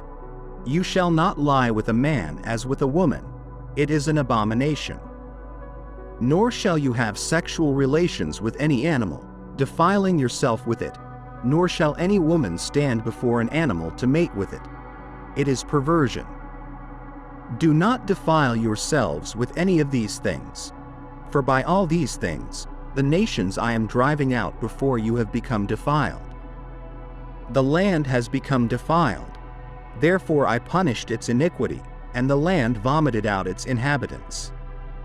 Therefore, you shall keep my statutes and my judgments, and shall not commit any of these abominations, either the native or the foreigner who dwells among you. For all these abominations were done by the people who were in the land before you, and the land became defiled, lest the land vomit you out for defiling it, as it vomited out the nation that was before you. For whoever commits any of these abominations, the persons who commit them shall be cut off from among their people. Therefore, keep my ordinance, and do not commit any of these abominable customs which were practiced before you, so that you do not defile yourselves by them. I am the Lord your God. Leviticus chapter 19. Laws of holiness and justice. The Lord spoke to Moses, saying, Speak to the entire congregation of the children of Israel and say to them, You shall be holy, for I the Lord your God am holy. Each of you shall fear his mother and his father, and keep my Sabbaths. I am the Lord your God. Do not turn to idols, nor make molten gods for yourselves. I am the Lord your God. And when you offer a sacrifice of peace offering to the Lord, you shall offer it so that you may be accepted. It shall be eaten the same day you offer it and the next day, and if anything remains until the third day, it shall be burned in the fire. If it is eaten on the third day, it is an abomination. It shall not be accepted, and the one who eats it shall bear his iniquity because he has profaned what is holy to the Lord. That person shall be cut off from his people. When you reap the harvest of your land, you shall not wholly reap the corners of your field, nor shall you gather the gleanings of your harvest. You shall not glean your vineyard, nor shall you gather every fallen grape of your vineyard. You shall leave them for the poor and the stranger. I am the Lord your God. You shall not steal, nor deal falsely, nor lie to one another.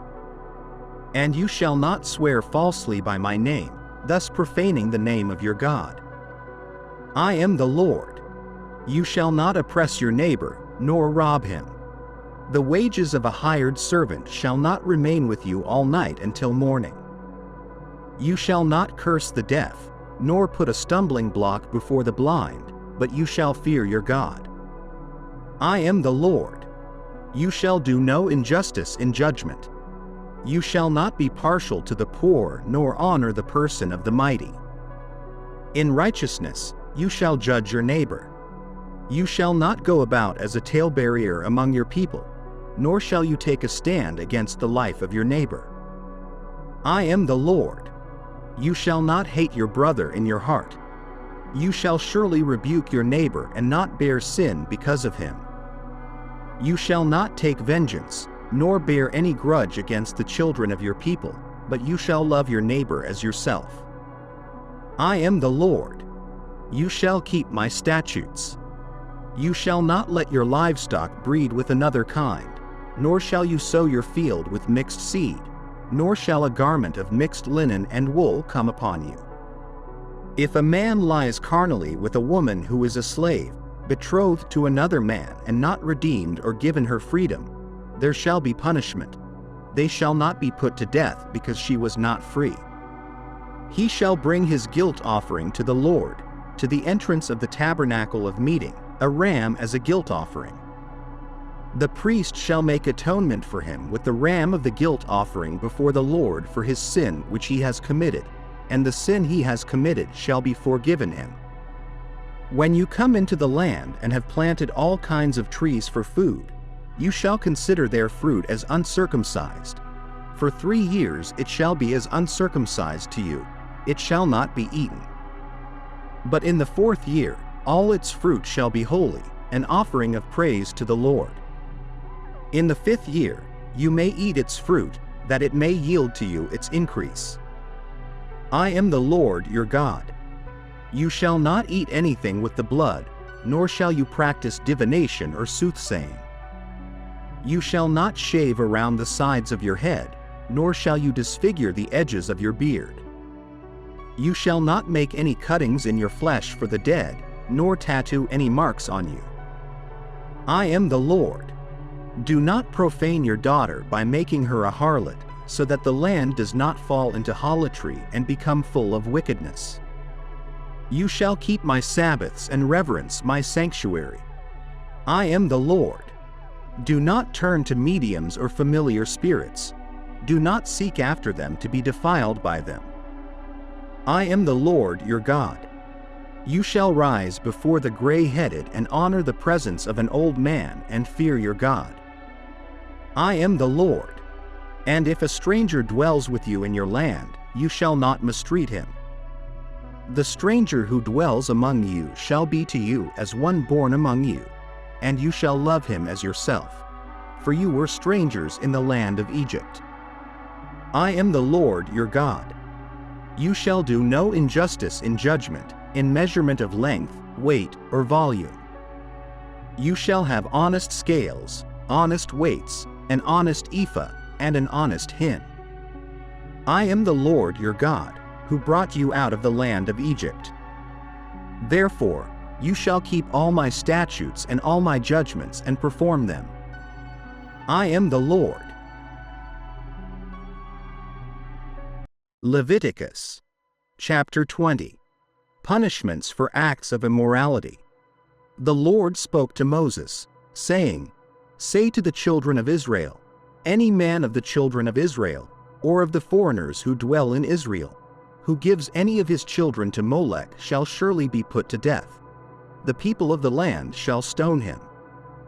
I will set my face against that man, and will cut him off from among his people, because he has given some of his children to Molech, defiling my sanctuary and profaning my holy name. And if the people of the land should close their eyes to that man when he gives some of his children to Molech, and do not kill him, then I will set my face against that man and against his family, and I will cut him off from his people, along with all those who prostituted themselves with Molech. And the person who turns to mediums or familiar spirits, to prostitute himself with them, I will set my face against that person and cut him off from his people. Consecrate yourselves, therefore, and be holy, for I am the Lord your God. And you shall keep my statutes and perform them. I am the Lord who sanctifies you. Any man who curses his father or his mother shall surely be put to death. He has cursed his father or his mother. His blood shall be upon him. If a man commits adultery with another man's wife, both the adulterer and the adulteress shall surely be put to death. If a man lies with his father's wife, he has uncovered his father's nakedness. Both of them shall surely be put to death. Their blood shall be upon them. If a man lies with his daughter-in-law, both of them shall surely be put to death. They have committed perversion. Their blood shall be upon them. If a man lies with a male as he lies with a woman, both of them have committed an abomination. They shall surely be put to death. Their blood shall be upon them. If a man takes a woman and her mother, it is wickedness. They shall be burned with fire, both he and they, that there may be no wickedness among you. If a man mates with an animal, he shall surely be put to death, and you shall kill the animal. If a woman approaches any animal to mate with it, you shall kill the woman and the animal. They shall surely be put to death. Their blood shall be upon them. If a man takes his sister, his father's daughter or his mother's daughter, and sees her nakedness, and she sees his nakedness, it is a wicked thing. They shall be cut off in the sight of their people. He has uncovered his sister's nakedness. He shall bear his guilt. If a man lies with a woman during her menstrual period and uncovers her nakedness, he has exposed her flow, and she has uncovered the flow of her blood. Both of them shall be cut off from among their people. You shall not uncover the nakedness of your mother's sister or of your father's sister, for that would uncover his near of kin. They shall bear their iniquity. If a man lies with his uncle's wife, he has uncovered his uncle's nakedness. They shall bear their sin. They shall die childless.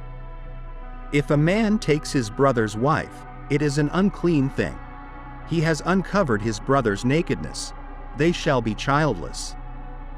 You shall therefore keep all my statutes and all my judgments, and perform them, that the land where I am bringing you to dwell may not vomit you out. And you shall not walk in the statutes of the nation which I am casting out before you. For they committed all these things, and therefore I abhorred them. But I have said to you, you shall inherit their land, and I will give it to you to possess, a land flowing with milk and honey. I am the Lord your God, who has separated you from the peoples. You shall therefore distinguish between clean animals and unclean, between unclean birds and clean, and you shall not make yourselves abominable by beast or by bird, or by anything that creeps on the ground, which I have separated from you as unclean. And you shall be holy to me, for I the Lord am holy, and have separated you from the peoples, that you should be mine. And a man or woman who is a medium, or who has familiar spirits, shall surely be put to death. They shall stone them with stones. Their blood shall be upon them. Leviticus chapter 21. Holiness of the priests. The Lord said to Moses, "Speak to the priests, the sons of Aaron, and tell them not to defile themselves by coming near a dead person among their people, except for a close relative, such as his mother, his father, his son, his brother, or his unmarried sister who is near to him and has had no husband. For her, he may defile himself. He shall not defile himself as any ordinary man among his people, thereby becoming unclean. They shall not make any baldness on their heads, nor shave off the edges of their beards, nor make any cuts in their flesh. They shall be holy to their God and not profane the name of their God, for they offer the offerings made by fire to the Lord and the bread of their God. Therefore, they shall be holy.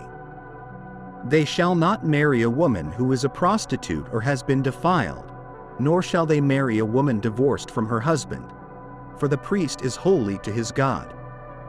You shall sanctify him, for he offers the bread of your God. He shall be holy to you, for I, the Lord, who sanctify you, am holy. And if the daughter of any priest profanes herself by playing the harlot, she dishonors her father. She shall be burned with fire. The high priest among his brethren, on whose head the anointing oil was poured and who is consecrated to wear the garments, shall not uncover his head nor tear his clothes. Nor shall he go near any dead person, not even for his father or his mother, to defile himself.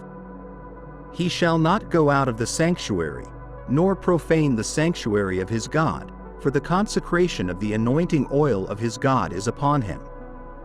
I am the Lord. He shall take a wife in her virginity.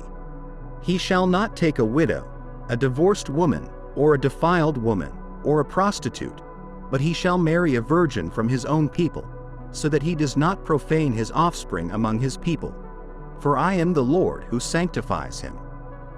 The Lord spoke to Moses, saying, Speak to Aaron, saying, No descendant of yours throughout their generations who has any defect may approach to offer the bread of his God. For any man who has a defect shall not approach. A man who is blind or lame, who has a disfigured face or any deformed limb, or a man who has a broken foot or broken hand, or is hunchbacked or a dwarf, or has a defect in his eye, or eczema or scabs, or is a eunuch. No man of the descendants of Aaron the priest who has a defect shall come near to offer the offerings made by fire to the Lord. Since he has a defect, he shall not come near to offer the bread of his God. He may eat the bread of his God, both of the most holy and of the holy things, but he shall not go near the veil or approach the altar, because he has a defect, so that he does not profane my sanctuary. For I am the Lord who sanctifies them." So Moses told this to Aaron and to his sons and to all the children of Israel. Leviticus chapter 22. Holiness of the offerings. The Lord spoke to Moses, saying, "Tell Aaron and his sons to abstain from the holy things that the children of Israel dedicate to me, so they do not profane my holy name. I am the Lord. Say to them, any man of your descendants in all your generations who approaches the holy things that the children of Israel consecrate to the Lord, while he is unclean, shall be cut off from my presence. I am the Lord. Any man of Aaron's descendants who is a leper or has a discharge shall not eat of the holy things until he is clean. Whoever touches anything from the dead, or a man who has an emission of semen, or any man who touches any creeping thing that makes him unclean, or a person who makes him unclean by whatever uncleanness he has, the person who touches it shall be unclean until evening, and shall not eat of the holy things unless he has bathed his body in water. When the sun has set, he shall be clean. Afterward he may eat of the holy things, because it is his food. He shall not eat any animal that dies naturally or is torn by beasts, thereby making himself unclean. I am the Lord. They shall therefore keep my ordinance, lest they bear sin for it and die because they profane it. I am the Lord who sanctifies them. No outsider shall eat of the holy offering. A guest of the priest, or a hired servant, shall not eat of the holy thing. But if the priest buys a person with his money, that person may eat of it, and those born in his house may eat of his food. If a priest's daughter is married to an outsider, she may not eat of the holy offerings. But if the priest's daughter is a widow or divorced and has no child and has returned to her father's house as in her youth, she may eat her father's food, but no outsider may eat it. And if anyone eats a holy offering unintentionally, he shall add a fifth of it to it and give it to the priest with the holy offering. They shall not profane the holy things of the children of Israel, which they offer to the Lord, and thus cause them to bear the guilt of trespass when they eat their holy offerings. For I am the Lord who sanctifies them. The Lord also spoke to Moses, saying, Speak to Aaron and his sons, and to all the children of Israel, and say to them, Any man of the house of Israel or of the strangers in Israel who offers his offering as a vow or as a voluntary offering in burnt offerings to the Lord, to be accepted, shall offer a male without blemish from the cattle, from the sheep, or from the goats. You shall offer nothing that has a defect, for it shall not be acceptable for you. Whoever offers a sacrifice of peace offerings to the Lord to fulfill a vow, or as a freewill offering, from the herd or the flock, it shall be perfect to be accepted. There shall be no defect in it. Blind, broken, maimed, having a wart, or having sores or scabs, you shall not offer these to the Lord, nor make an offering by fire of them on the altar to the Lord.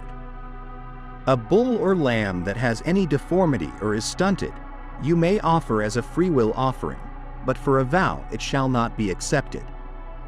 You shall not offer to the Lord any animal whose testicles are bruised, crushed, torn, or cut, nor shall you offer any such in your land. Nor from a foreigner's hand shall you offer any of these as the bread of your God, because their corruption is in them, and defects are in them. They shall not be accepted for you. And the Lord spoke to Moses, saying, When a bull, or a lamb, or a goat is born, it shall remain 7 days with its mother, but from the 8th day and thereafter it shall be accepted as an offering made by fire to the Lord. Whether it is a cow or ewe, you shall not kill it and its young both in 1 day. And when you offer a sacrifice of thanksgiving to the Lord, you shall offer it so that it may be accepted. It shall be eaten the same day. You shall leave none of it until morning. I am the Lord. Therefore you shall keep my commandments and do them, I am the Lord. You shall not profane my holy name, but I will be sanctified among the children of Israel. I am the Lord who sanctifies you, who brought you out of the land of Egypt to be your God. I am the Lord. Leviticus chapter 23.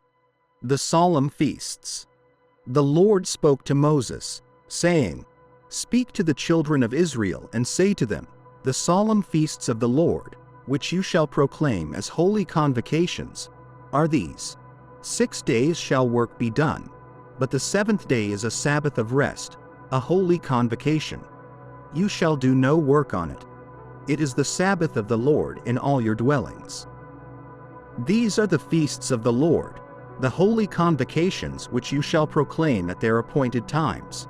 On the 14th day of the 1st month, at twilight, is the Lord's Passover. And on the 15th day of this month is the feast of unleavened bread to the Lord. For 7 days you shall eat unleavened bread. On the 1st day you shall have a holy convocation. You shall do no servile work.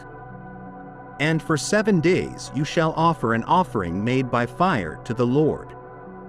On the 7th day shall be a holy convocation. You shall do no servile work.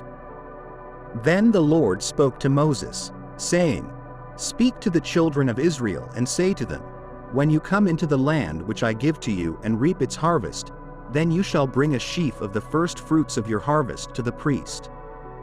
He shall wave the sheaf before the Lord to be accepted on your behalf. On the day after the Sabbath the priest shall wave it. And you shall offer on that day, when you wave the sheaf, a male lamb of the 1st year, without blemish, as a burnt offering to the Lord. Its grain offering shall be 2/10 of an ephah of fine flour mixed with oil, an offering made by fire to the Lord, a sweet aroma, and its drink offering shall be of wine, 1/4 of a hin. You shall eat neither bread nor parched grain nor fresh grain until the same day that you have brought an offering to your God. It shall be a statute forever throughout your generations in all your dwellings. And you shall count for yourselves from the day after the Sabbath, from the day that you brought the sheaf of the wave offering. 7 Sabbaths shall be completed. Count 50 days to the day after the 7th Sabbath. Then you shall offer a new grain offering to the Lord. You shall bring from your dwellings 2 wave loaves of 2/10 of an ephah of fine flour. They shall be baked with leaven. They are the first fruits to the Lord. And you shall offer with the bread 7 lambs of the 1st year, without blemish, 1 young bull, and 2 rams. They shall be a burnt offering to the Lord, with their grain offering and their drink offerings, an offering made by fire for a sweet aroma to the Lord. Then you shall sacrifice 1 kid of the goats as a sin offering, and 2 male lambs of the 1st year as a sacrifice of a peace offering. The priest shall wave them with the bread of the first fruits as a wave offering before the Lord, with the 2 lambs. They shall be holy to the Lord for the priest. And you shall proclaim on the same day that it is a holy convocation to you. You shall do no servile work on it. It shall be a statute forever in all your dwellings throughout your generations. When you reap the harvest of your land, you shall not wholly reap the corners of your field when you reap, nor shall you gather any gleaning from your harvest. You shall leave them for the poor and for the stranger. I am the Lord your God. Then the Lord spoke to Moses, saying, Speak to the children of Israel, saying, In the 7th month, on the 1st day of the month, you shall have a Sabbath rest, a memorial of blowing of trumpets, a holy convocation. You shall do no servile work on it, and you shall offer an offering made by fire to the Lord. The Lord also spoke to Moses, saying, Also the 10th day of this 7th month shall be the Day of Atonement. It shall be a holy convocation for you. You shall afflict your souls, and offer an offering made by fire to the Lord.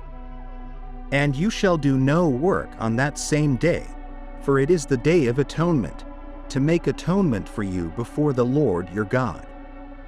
For any person who is not afflicted in soul on that same day shall be cut off from his people. And any person who does any work on that same day, that person I will destroy from among his people. You shall do no manner of work. It shall be a statute forever throughout your generations in all your dwellings.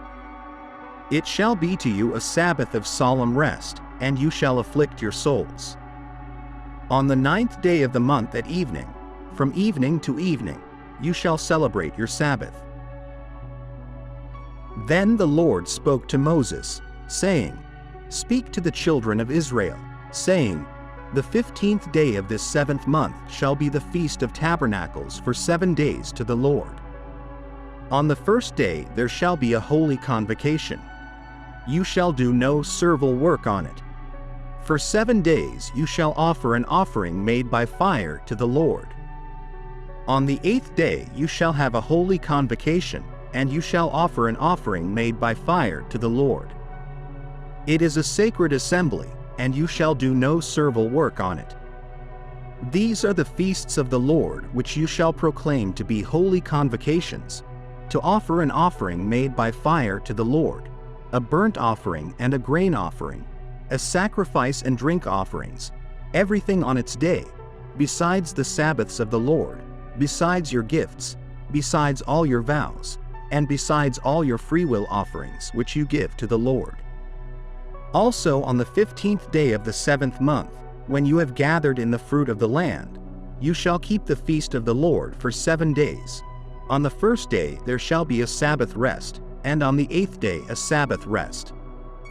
And you shall take for yourselves on the first day the fruit of beautiful trees, branches of palm trees, the boughs of leafy trees, and willows of the brook, and you shall rejoice before the Lord your God for 7 days. You shall keep it as a feast to the Lord for 7 days in the year. It shall be a statute forever in your generations. You shall celebrate it in the 7th month. You shall dwell in booths for 7 days. All who are native Israelites shall dwell in booths, that your generations may know that I made the children of Israel dwell in booths when I brought them out of the land of Egypt. I am the Lord your God. So Moses declared to the children of Israel the feasts of the Lord. Leviticus chapter 24. Oil for the lamps. The Lord spoke to Moses, saying, Command the children of Israel to bring you pure oil of pressed olives for the light, to make the lamps burn continually. Outside the veil of the testimony, in the tabernacle of meeting, Aaron shall tend it from evening until morning before the Lord continually. It shall be a statute forever throughout your generations. He shall arrange the lamps on the pure gold lampstand before the Lord continually. The bread of the tabernacle. And you shall take fine flour and bake 12 cakes with it. 2/10 of an ephah shall be in each cake. You shall set them in 2 rows, 6 in a row, on the pure gold table before the Lord. And you shall put pure frankincense on each row, that it may be on the bread as a memorial, an offering made by fire to the Lord. Every Sabbath he shall set it in order before the Lord continually, on behalf of the children of Israel, as an everlasting covenant. And it shall be for Aaron and his sons, and they shall eat it in a holy place, for it is most holy to him from the offerings of the Lord made by fire, by a perpetual statute. Punishment of the blasphemer. Now the son of an Israelite woman, whose father was an Egyptian, went out among the children of Israel, and this Israelite woman's son and a man of Israel fought in the camp. And the Israelite woman's son blasphemed the name and cursed, and they brought him to Moses. His mother's name was Shelemith, the daughter of Dibri, of the tribe of Dan. Then they put him in custody, that the mind of the Lord might be shown to them. And the Lord spoke to Moses, saying, Take the blasphemer outside the camp. Let all who heard him lay their hands on his head, and let all the congregation stone him. And you shall speak to the children of Israel, saying, Whoever curses his God shall bear his sin. And whoever blasphemes the name of the Lord shall surely be put to death. All the congregation shall stone him, the stranger as well as him who is born in the land. When he blasphemes the name, he shall be put to death. Whoever kills any man shall surely be put to death. Whoever kills an animal shall make it good, animal for animal. If a man causes disfigurement of his neighbor, as he has done, so shall it be done to him, fracture for fracture, eye for eye, tooth for tooth. As he has caused disfigurement of a man, so shall it be done to him. And whoever kills an animal shall restore it, but whoever kills a man shall be put to death. You shall have the same law for the stranger and for one from your own country, for I am the Lord your God.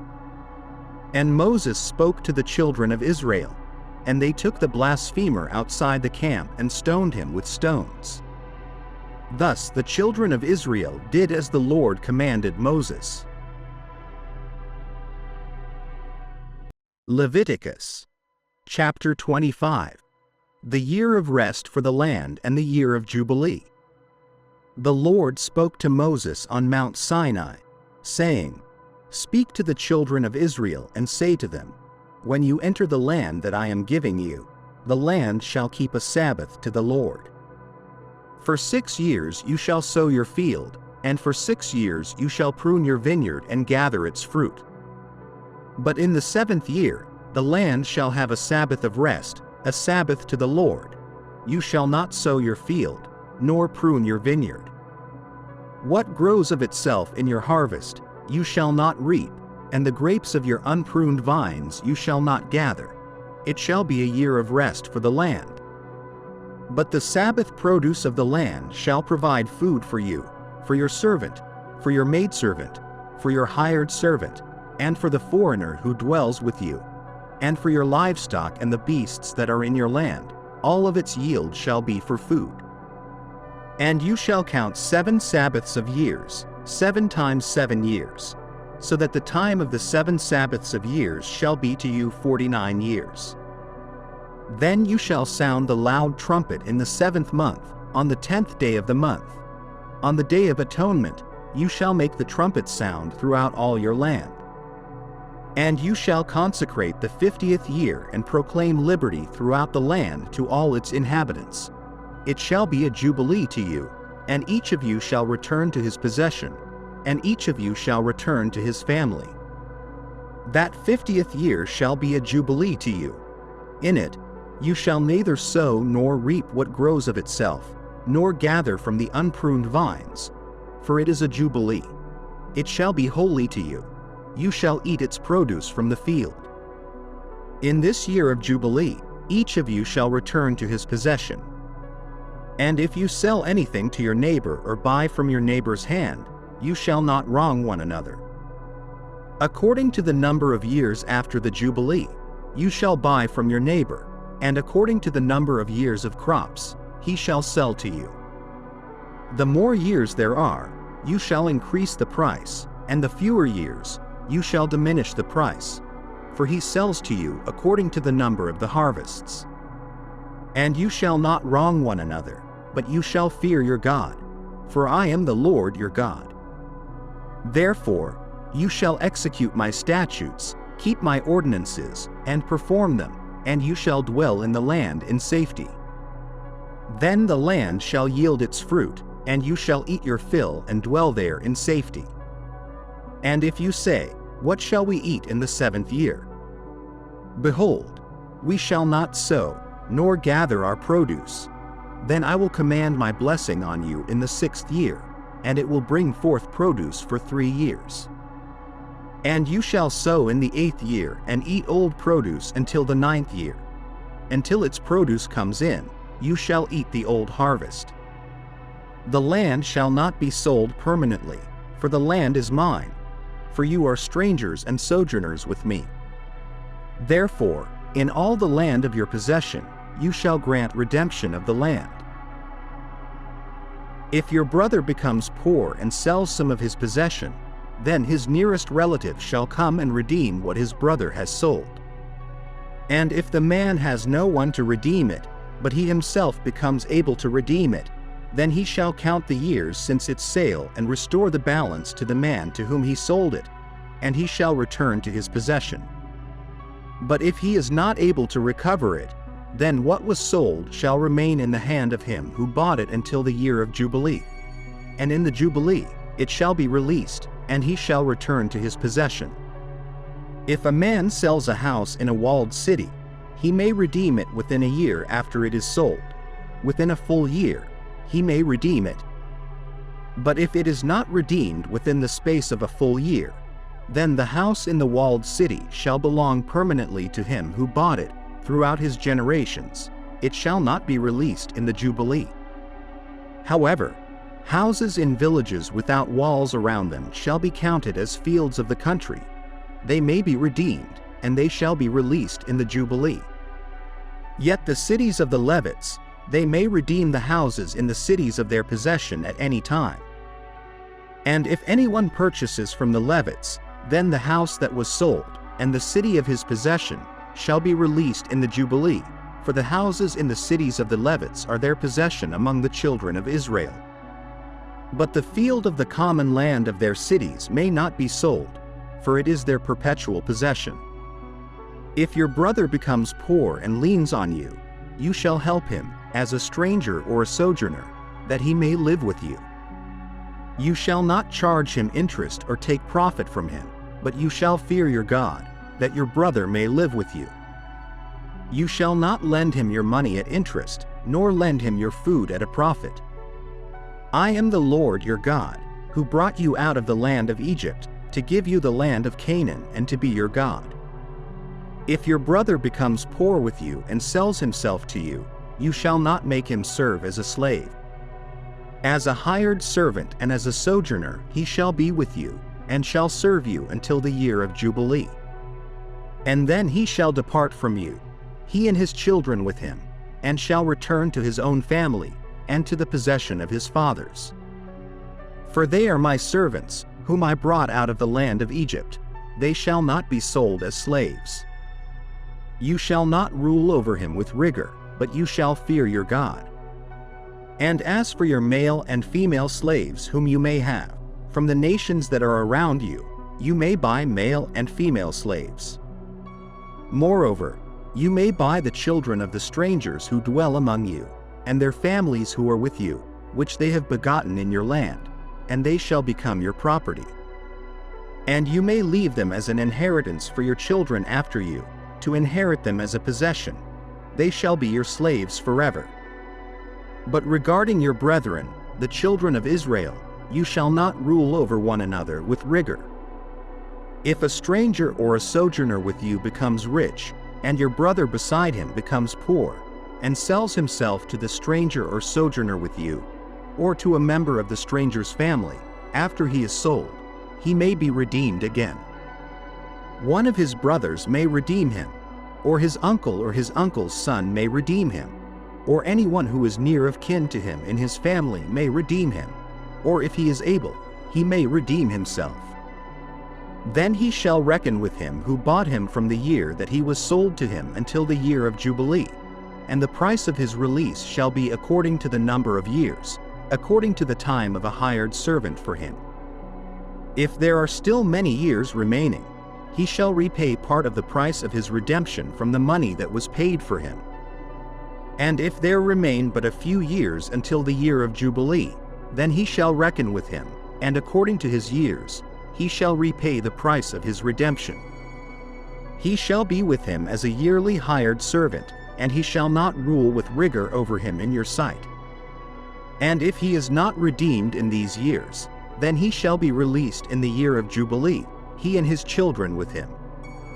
For the children of Israel are my servants.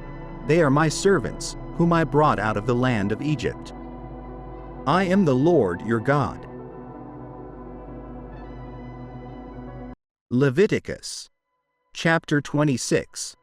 Blessings of obedience. You shall not make idols for yourselves, nor shall you set up a carved image or a pillar, nor shall you place a painted stone in your land to bow down to it, for I am the Lord your God. Keep my Sabbaths and reverence my sanctuary. I am the Lord. If you walk in my statutes and keep my commandments and perform them, I will give you rain in its season, and the land shall yield its produce, and the trees of the field shall yield their fruit. Your threshing shall last until the grape harvest, and the grape harvest shall last until the time of sowing. You shall eat your bread to the full and dwell in your land safely.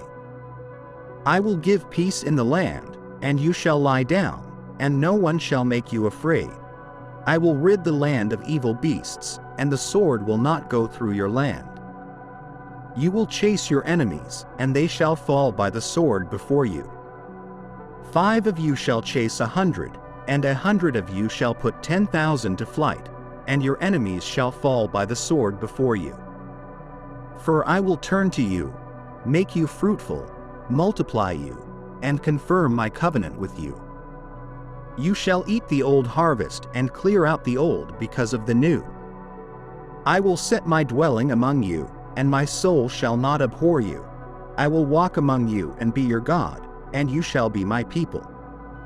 I am the Lord your God, who brought you out of the land of Egypt, so that you would not be their slaves. I have broken the bars of your yoke and made you walk upright. Consequences of disobedience. But if you do not listen to me, and do not carry out all these commandments, and if you despise my statutes, or if your soul abhors my ordinances, so that you do not perform all my commandments and break my covenant, I also will do this to you. I will bring upon you terror, wasting disease, and fever that shall consume the eyes and cause sorrow of heart, and you shall sow your seed in vain, for your enemies shall eat it. I will set my face against you, and you shall be struck down before your enemies. Those who hate you shall rule over you, and you shall flee when no one pursues you. And if you still do not listen to me, then I will punish you 7 times more for your sins. I will break the pride of your power. I will make your heaven like iron and your earth like bronze. Your strength shall be spent in vain, for your land shall not yield its produce, nor shall the trees of the land yield their fruit. If you walk contrary to me, and will not listen to me, I will bring on you 7 times more plagues, according to your sins. I will also send wild beasts among you, which shall rob you of your children, destroy your livestock, and reduce your numbers, and your roads shall become desolate. And if by these things you are not reformed by me, but walk contrary to me, then I also will walk contrary to you, and I will punish you yet 7 times for your sins. I will bring a sword against you to avenge the breaking of the covenant. And when you gather together within your cities, I will send pestilence among you, and you shall be delivered into the hand of the enemy.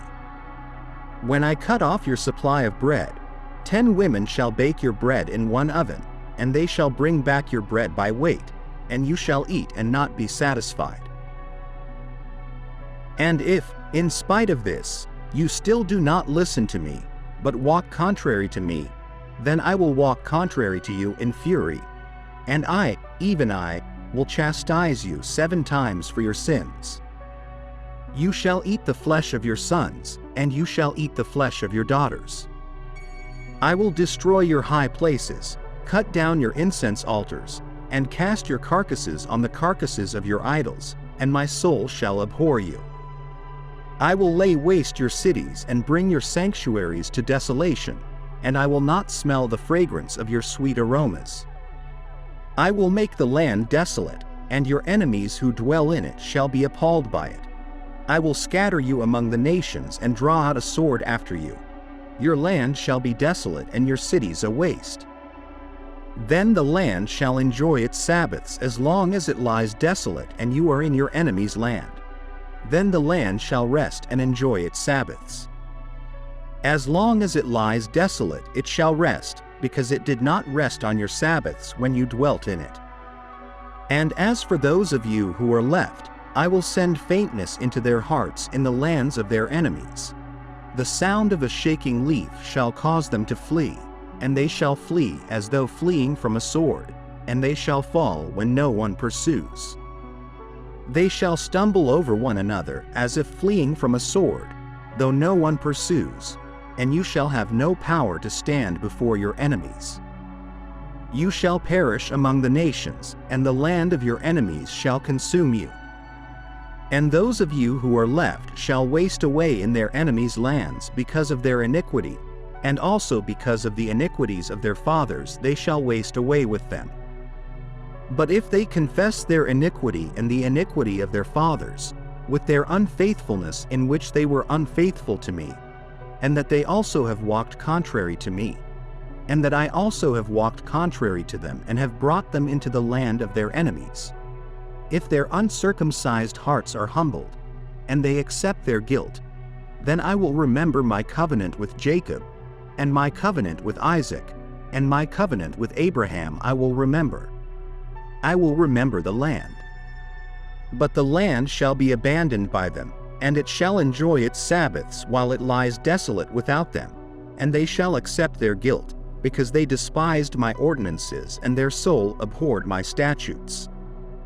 Yet for all that, when they are in the land of their enemies, I will not cast them away, nor shall I abhor them, to utterly destroy them and break my covenant with them, for I am the Lord their God. But for their sake, I will remember the covenant of their ancestors, whom I brought out of the land of Egypt in the sight of the nations, that I might be their God. I am the Lord. These are the statutes, judgments, and laws which the Lord made between himself and the children of Israel on Mount Sinai by the hand of Moses. Leviticus chapter 27. Things consecrated to God. The Lord spoke to Moses, saying, "Speak to the children of Israel and say to them, when a man makes a special vow to the Lord, based on the valuation of persons who may be redeemed, you shall set the value as follows. For a male from 20 years to 60 years old, the value shall be 50 shekels of silver, according to the sanctuary shekel. And if it is a female, the valuation shall be 30 shekels. And if the person is from 5 years to 20 years old, then the valuation for a male shall be 20 shekels, and for a female, 10 shekels.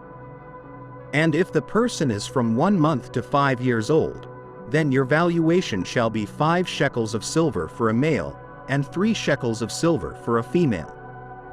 And if the person is 60 years old or older, then the valuation shall be 15 shekels for a male and 10 shekels for a female. But if the person is too poor to pay your valuation, then he shall be brought to the priest, and the priest shall set a value for him.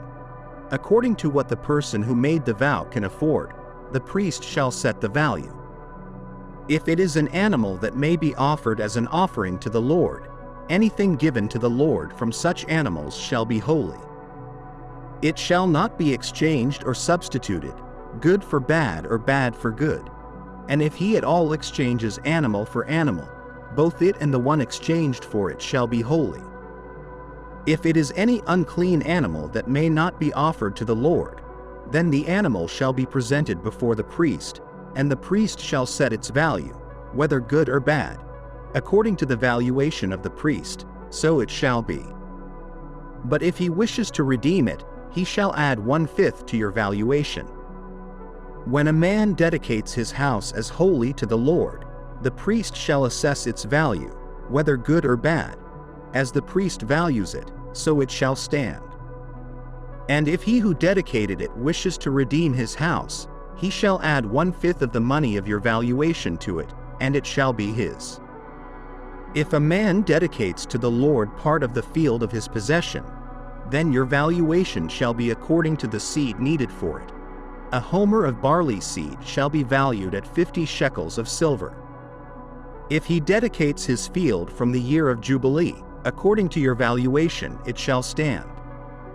But if he dedicates his field after the Jubilee, then the priest shall reckon to him the money due according to the years that remain until the year of Jubilee, and it shall be deducted from your valuation. And if he who dedicated the field wishes to redeem it, he shall add 1/5 of the money of your valuation to it, and it shall remain his. But if he does not redeem the field, or if he has sold the field to another man, it shall not be redeemed any more. But the field, when it is released in the Jubilee, shall be holy to the Lord, as a field devoted.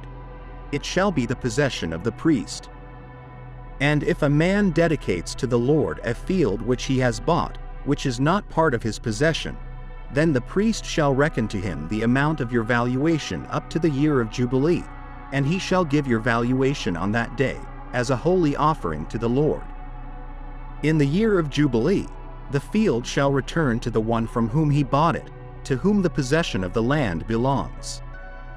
All your valuations shall be according to the sanctuary shekel, 20 gerahs to the shekel.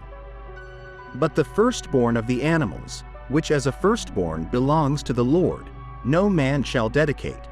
Whether ox or sheep, it is the Lord's. But if it is of an unclean animal, then he shall redeem it according to your valuation and shall add 1/5 to it. Or if it is not redeemed, then it shall be sold according to your valuation. However, no devoted thing that a man may devote to the Lord, of all that he has, both man and animal, and of the field of his possession, shall be sold or redeemed. Every devoted thing is most holy to the Lord. No person under the ban, who may be doomed to destruction, shall be redeemed. He shall surely be put to death. And all the tithe of the land, whether of the seed of the land or of the fruit of the tree, is the Lord's. It is holy to the Lord. If a man wishes to redeem any of his tithe, he shall add 1/5 to it. And every tithe of herds and flocks, every 10th animal that passes under the rod, shall be holy to the Lord. He shall not inquire whether it is good or bad, nor shall he exchange it, and if he exchanges it at all, then both it and the one exchanged for it shall be holy. It shall not be redeemed. These are the commandments which the Lord commanded Moses for the children of Israel on Mount Sinai. Thank you for watching our video. Subscribe to our channel for more videos like this. Give it a like, comment your thoughts, and share this video with your friends and family.